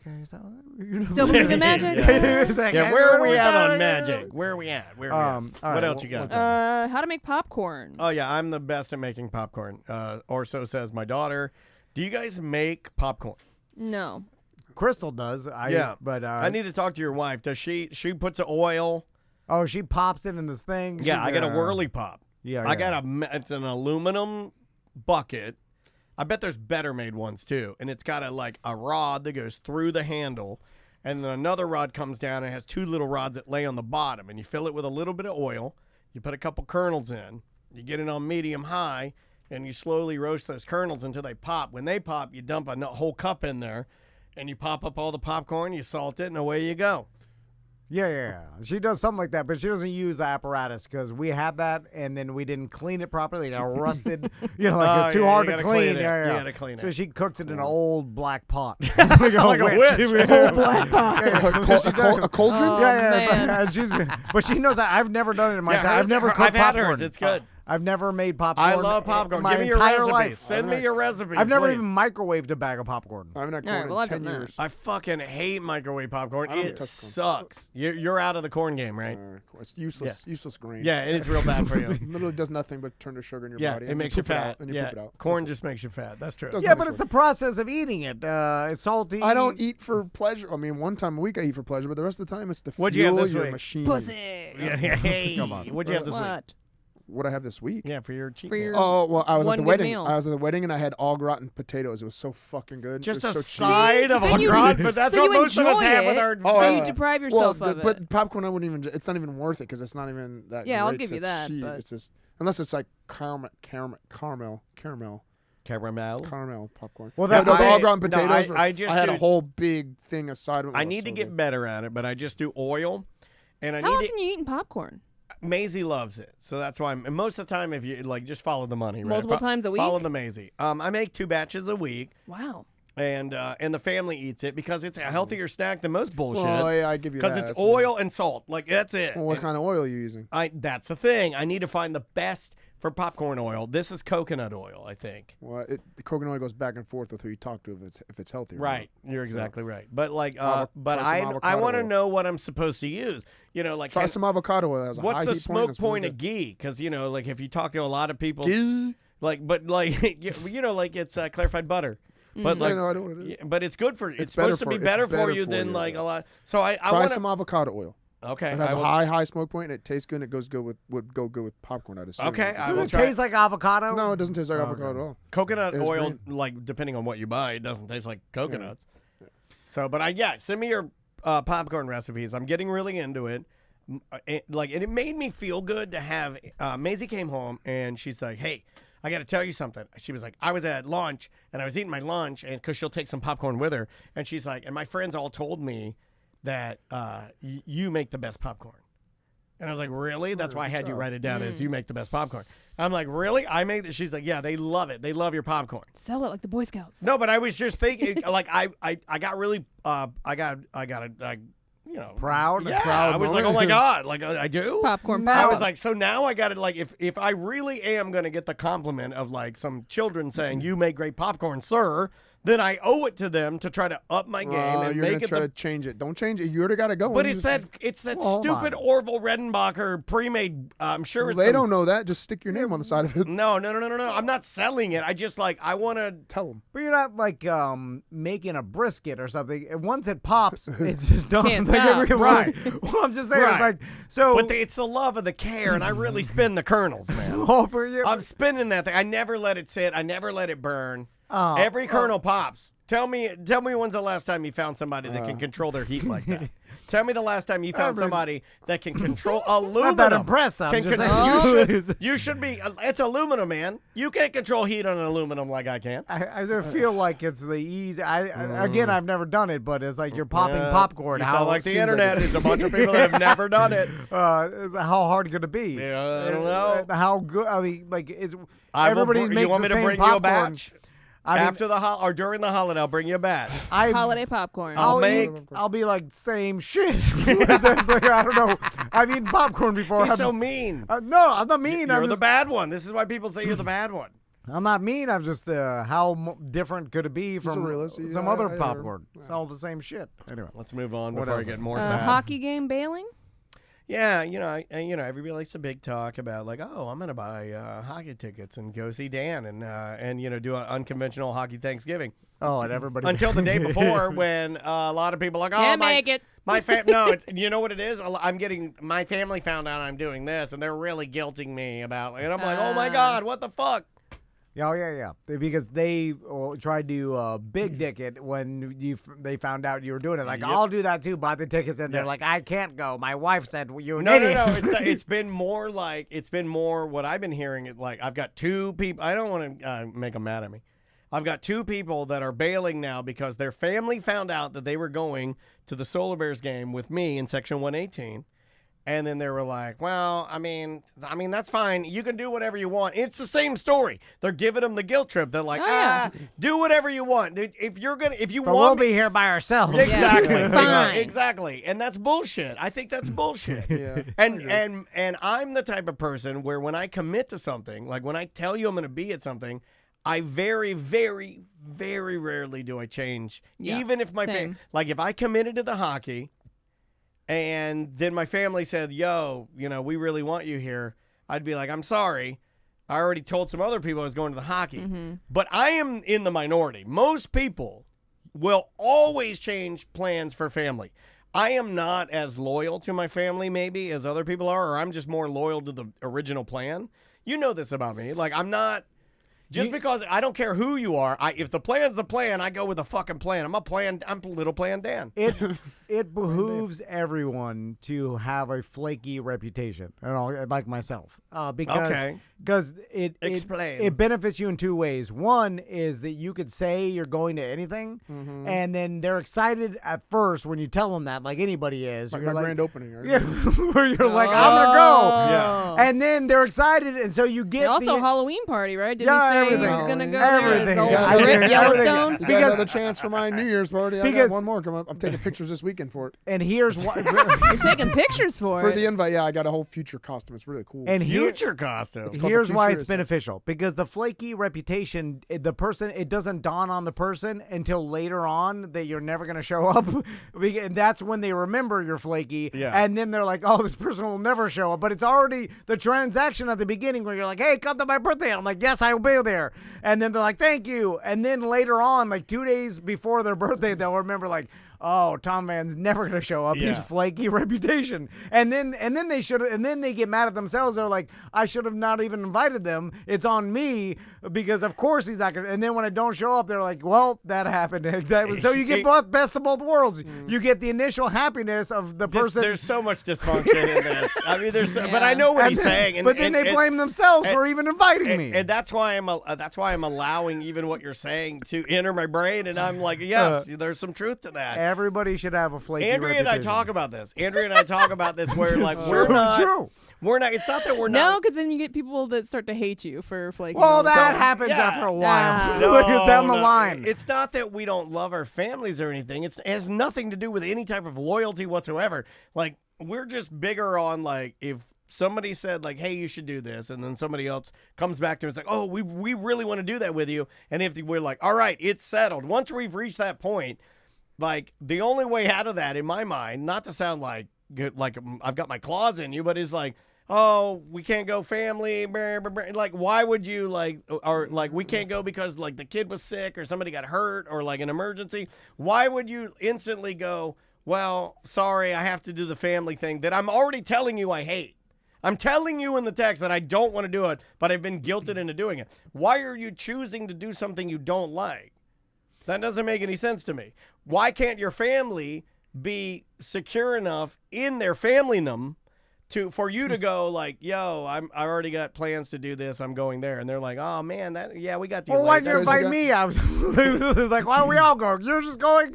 Well, they can go too. No, my point. They can go too. Yeah, come on. You got to pick your battles like we talked about earlier. But I never did that with my family. My family, maybe I just had a cool family. Like, my mom and dad are cool enough that if I had plans like that I'd already made and then they got to be late, there was no guilt. It was just like, okay, well, just go do what you were already going to do, and we'll see you. Like, sorry we got you late. My sensei of flaky reputation or not going to things or not even returning calls, I don't want to, this is not an insult, but because I love him, is SBK. And I learned it from watching him where he can not return text, not call, whatever. Then every time he does text me, I'm like, hey, SBK. Right. You're excited. You're excited as fuck. And then I'll be like, hey, we'll talk for a while. Then the next text, ghost me for 2 months. Yeah. And then every time he comes back, I'm excited. And then I'm like, that's how you do it right, flaky reputation.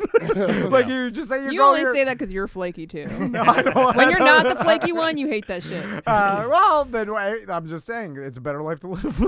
Sometimes the non-flakies are going to stop inviting you motherfucking flakies to anything. I'll always invite you every time. That'll eventually happen. I'll defer to Sam but it takes a while, like I said. I'm a lifelong producer. I'll defer to Sam on this. Sometimes I think it has to do with being Ed Tilt's producer, Drew's producer, Monster producer, this producer. Like the scheduling means a lot to me. Like it means something to me. Like if we've said my word also means something it's my to me. word. If I said we're doing something, we're doing something. If you said you're coming along, and I told you I'm excited, then I'm happy. And then when you truly show me that it didn't matter, and that like at the end of the day you're going to choose the thing you hate over the thing you wanted to do only. For like I don't know, I don't. If your dad's dying, I guess I understand. I don't know. I don't want my feelings hurt or anything. I just think you're taking it emotionally. That's the thing. Flaky reputation, zero emotion. You never think about the emotion. What does that have to do with it? Unfortunately, I think everybody other than you in this room has got a little bit of emotion. I would take it personally. For sure. I know you would. Yeah. I do every time you don't show up to my parties. That's where he punches your face. I at least tell you I'm not coming. No, I know. Yeah, but the thing about it though is you always still invite. Yeah, you got to stop doing that, man. Because I want one time to show up so I can just bully you there. That's true. That's the part that you got to be willing to like. You got to willing to be like, you know what? I'm not going to invite you ever again. Well, that's when you have to show up right before. Give him a little more hope. Give him a little more hope. Listen, I know I've been doing a terrible person. My entire life. Right before Seth reaches breaking point. That is some manipulation, man. man. That is like top tier like manipulation. It's like lighting gas. It's easy. There it is. Oh my God, Mr. Tang. Anyway, what's next? The Arizona coach being fired. Oh, this is crazy. Okay, I don't even know if we have enough time for this. I just want so the story that I read on ESPN is that the Arizona he was the offensive line coach. He goes because they did that last Monday Night Football in Mexico, right? Yeah. And so it was Arizona I don't know against anything about football. It was the awesome. 49ers, right? Man, there were like 100,000 people losing their goddamn minds. They were supposed to do this last year. They didn't because the field was too bad. I didn't even watch the game, but it was interesting was to see the crowd. Yeah, I thought it looked good. I'm sure. Well, I mean, after they had to admit the NFL, like, hey, the field's too bad last year. they had to pivot. But anyway, so the story comes out that they fired this guy and they sent him home. But the weird part about it is, you read the story, is like the Mexican police or Mexican authorities contacted the Arizona Cardinals. Not the NFL. They contacted the team. The team, and then the team sent this guy home for groping a woman. That's the thing. The timeline's a little. They don't go exact. Like I'm not sure if he was flown back before they were notified. You can't find any record. Was it in Mexico? Where he did the groping? Yes, I believe it was so. in Mexico City. Yeah, yes. We dug into it. Sam dug into it. I dug into it. You were reading about it. But I'm not sure if he was already flown back before the officials contacted his employer. My first confusion, I was like, groping a woman in Mexico is illegal? I have no idea. That's why you go to Mexico. That's what went on. That's literally.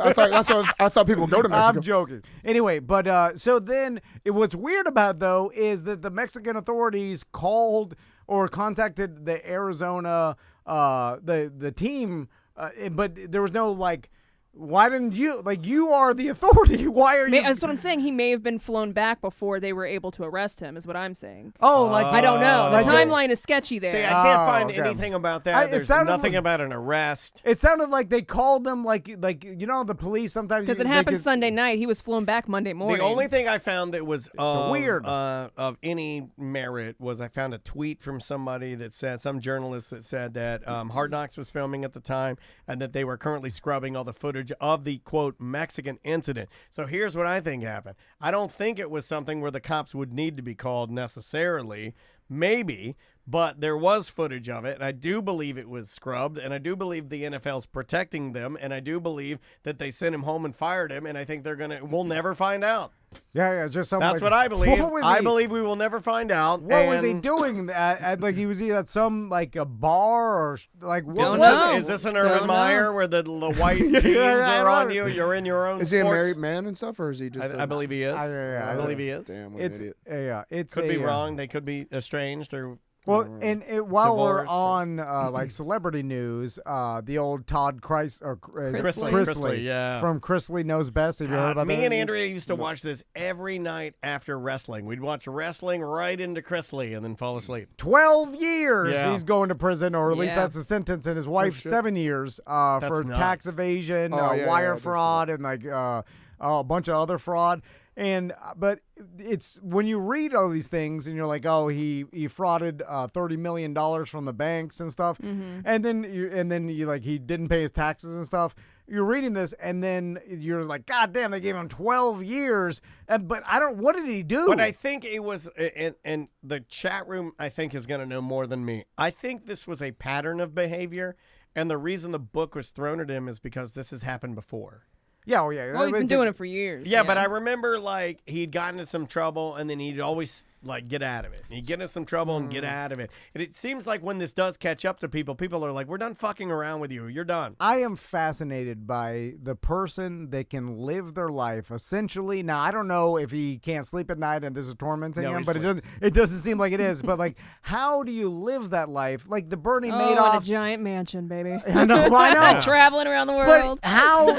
Like, I guess it's you don't have a conscience, right? Like, I would still be freaking like anxiety ridden. Like, yeah, the whole time. I mean, because you're like paranoid. my whole life and persona, and plus you're a public figure that has a show that pretending to have a wife, like all this stuff, and then you in the back of your mind, don't you have know that it all could be crumbling down? Like you know how illegal it is, right? I mean, he knows his accountant's going to jail too. His accountant had to tell me like, hey, if we get caught, we're fucking going to jail. You know, there have been questions of people there's like, like the one you just asked, like, how illegal that is, or that what you're doing is wrong. When I've thought about that before and watching these true crime shows when people are doing something and you're like, you knew that was wrong. Sometimes I think that truly like weirdos, like people with like emotional, I think they can compartmentalize. They do know it's wrong. But the details, if they were to find out more of the details, that would make them in their own judgment mind like complicit. They would make them on just as much on the hook. So they can ignore it. Yeah, if I can ignore it and I can distance myself from it enough, but I know it's wrong, but I'm still distanced enough from it to be like and I protected. think because they were apparently doing it for years, if you're getting away with it for that long, you probably start to forget about it, right? I remember look this up. I think they were building a mall.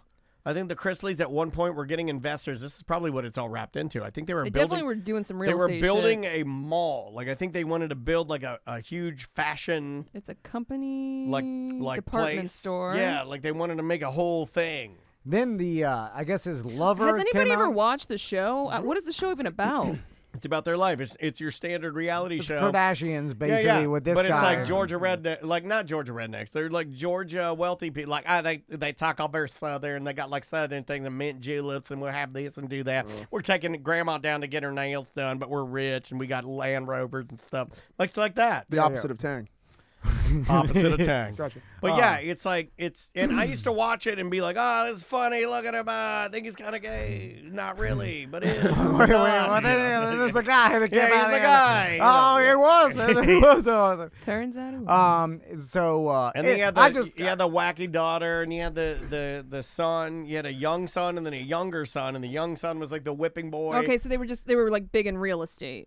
Right? Yeah. Okay. See, I have no idea about Well, they were these rich people. before the reality show, and then probably like shady business dealings, and then it just got worse and worse. But it goes like with that much time. I mean, you get 12 years, even with good behavior, you're doing half of that, right? Let's say the best case scenario, you're doing 5 years. Like going and doing 5 years in prison. But do you get to keep the money? Do you get to keep all the money? Like, no, nothing of it. Nothing. Yeah, no, I think everything's you got to pay for sure. You got to pay back on your taxes. You're gonna have to pay all those legal fees. Yeah, and then they that's still not as much as now. If you got a house in Florida, you can keep it.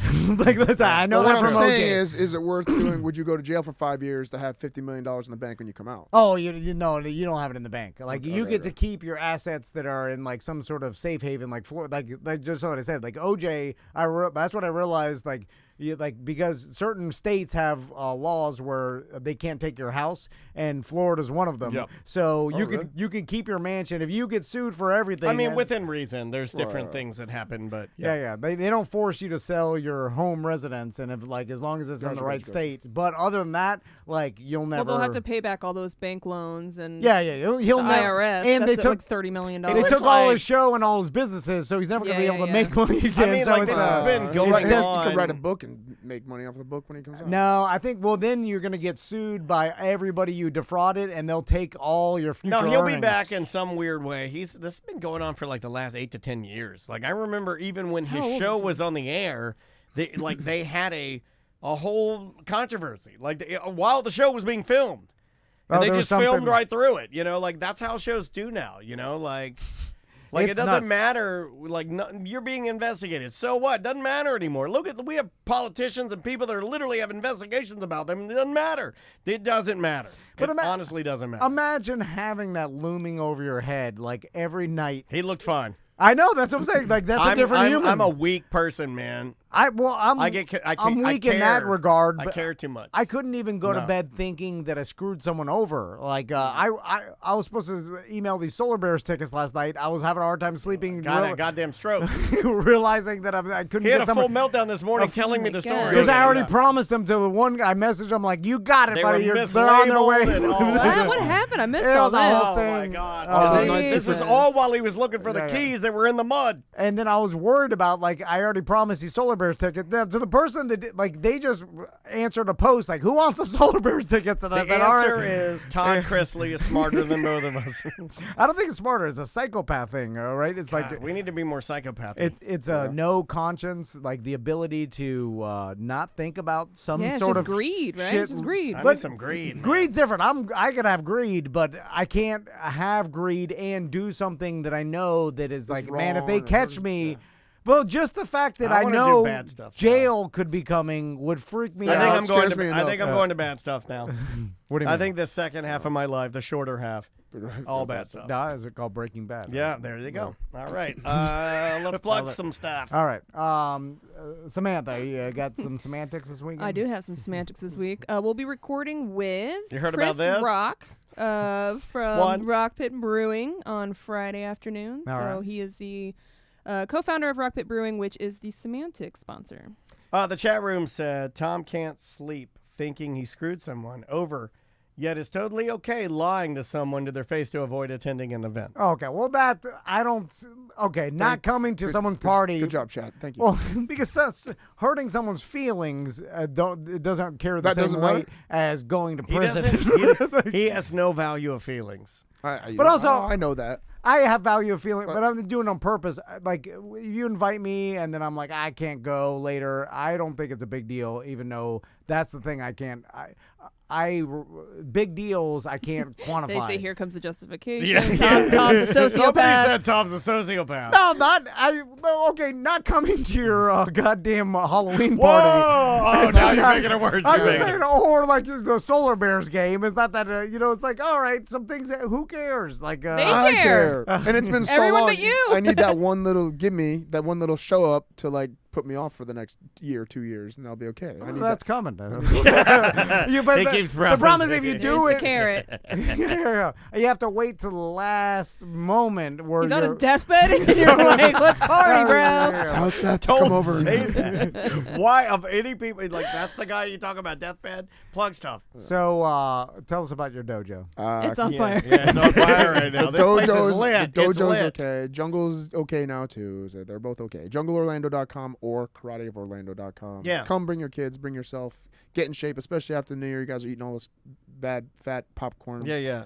You're eating all rotten potato shit. Come get in shape and be a better version of you. How long has it been going on so far? 3 years? 2 years. 2 years. This past November. This month. Wait, that was, we're supposed to do a thing that Tom can't show up to.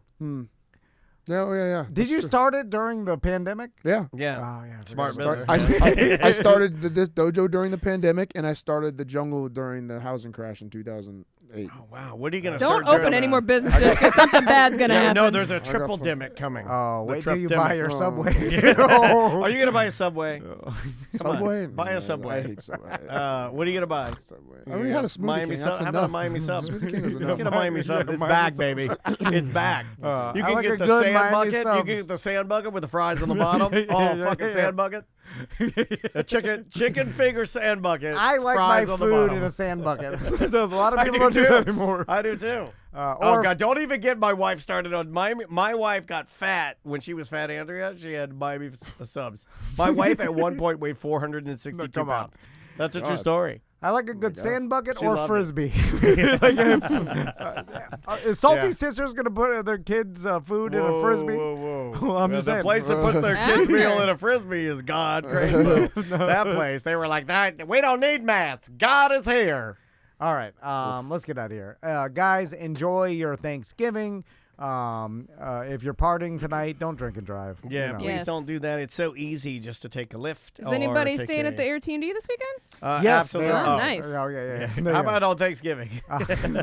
On Thanksgiving? Yeah. Hide from your family. Someone's checking in today. Crystal had to run over there and give a gift box because we ran out of the Chinese. We put them in the Chinese white boxes. We call it the Tang. Oh, Mr. Tang sells those. He has a restaurant supply warehouse. You really? Can get anything. Oh, yeah. I go and get my big-ass pants from him. Dude, you didn't even talking to Tang. Every time I show up, he gives me some random fucking... He's like, oh, you use this. It's great for this. I'm like, what the fuck? It's like some... You know the guy from Gremlins, the Chinese guy from Gremlins, has all those gizmos and he has all these gadgets for his... You use this to make girls hang out with Sleepy. This is great for dim sum. I'm like, I don't know how to fucking make dim sum, Mr. Tang. Like, what, he gave you one of those boxes? Can you give me some boxes? Give me some white boxes. Literally anything. His warehouse is like... I got big Tang, biggest Tang in town. Full of everything. He has big popcorn maker, like professional ones, professional big ass ones. He has everything. Literally everything. We gotta talk to Tang. Yeah, he knows his shit. He's freaking rich off his own. Karate of Orlando. And let me, what else have we got What here? else? That's where it goes. Let me go off the... Don't forget to get your Orlando Solar Bears / Tom and Dan pre-sale that ends tomorrow at noon. Yep. Yeah. And also, all of our merch that we had at the Beer Fest will be up on Monday. So if you want to buy it, that's it. We're not making any other orders. So if you want any sort of gifts, you better buy it on Monday. Yep. You guys never talked about the cancellation of the couch pushing stuff. The couch pushing. We did at the beginning. We're gonna reschedule. It's like a rescheduling. Okay. Yeah. By the way, like I felt we're ready to go. My karate guys had fans coming out, like cheering us on. That's a lie. Seth, I'm not coming out in the rain. Nobody was coming out. Oh no, we weren't coming, but if it wasn't raining, we were ready to go. Yeah, nobody wanted to be out in that. It was terrible. Well, we'll reschedule. We just got to figure it out. All right. Happy Thanksgiving. Bye. All right. Bye, Twitch. Bye, See you, Facebook. Twitch.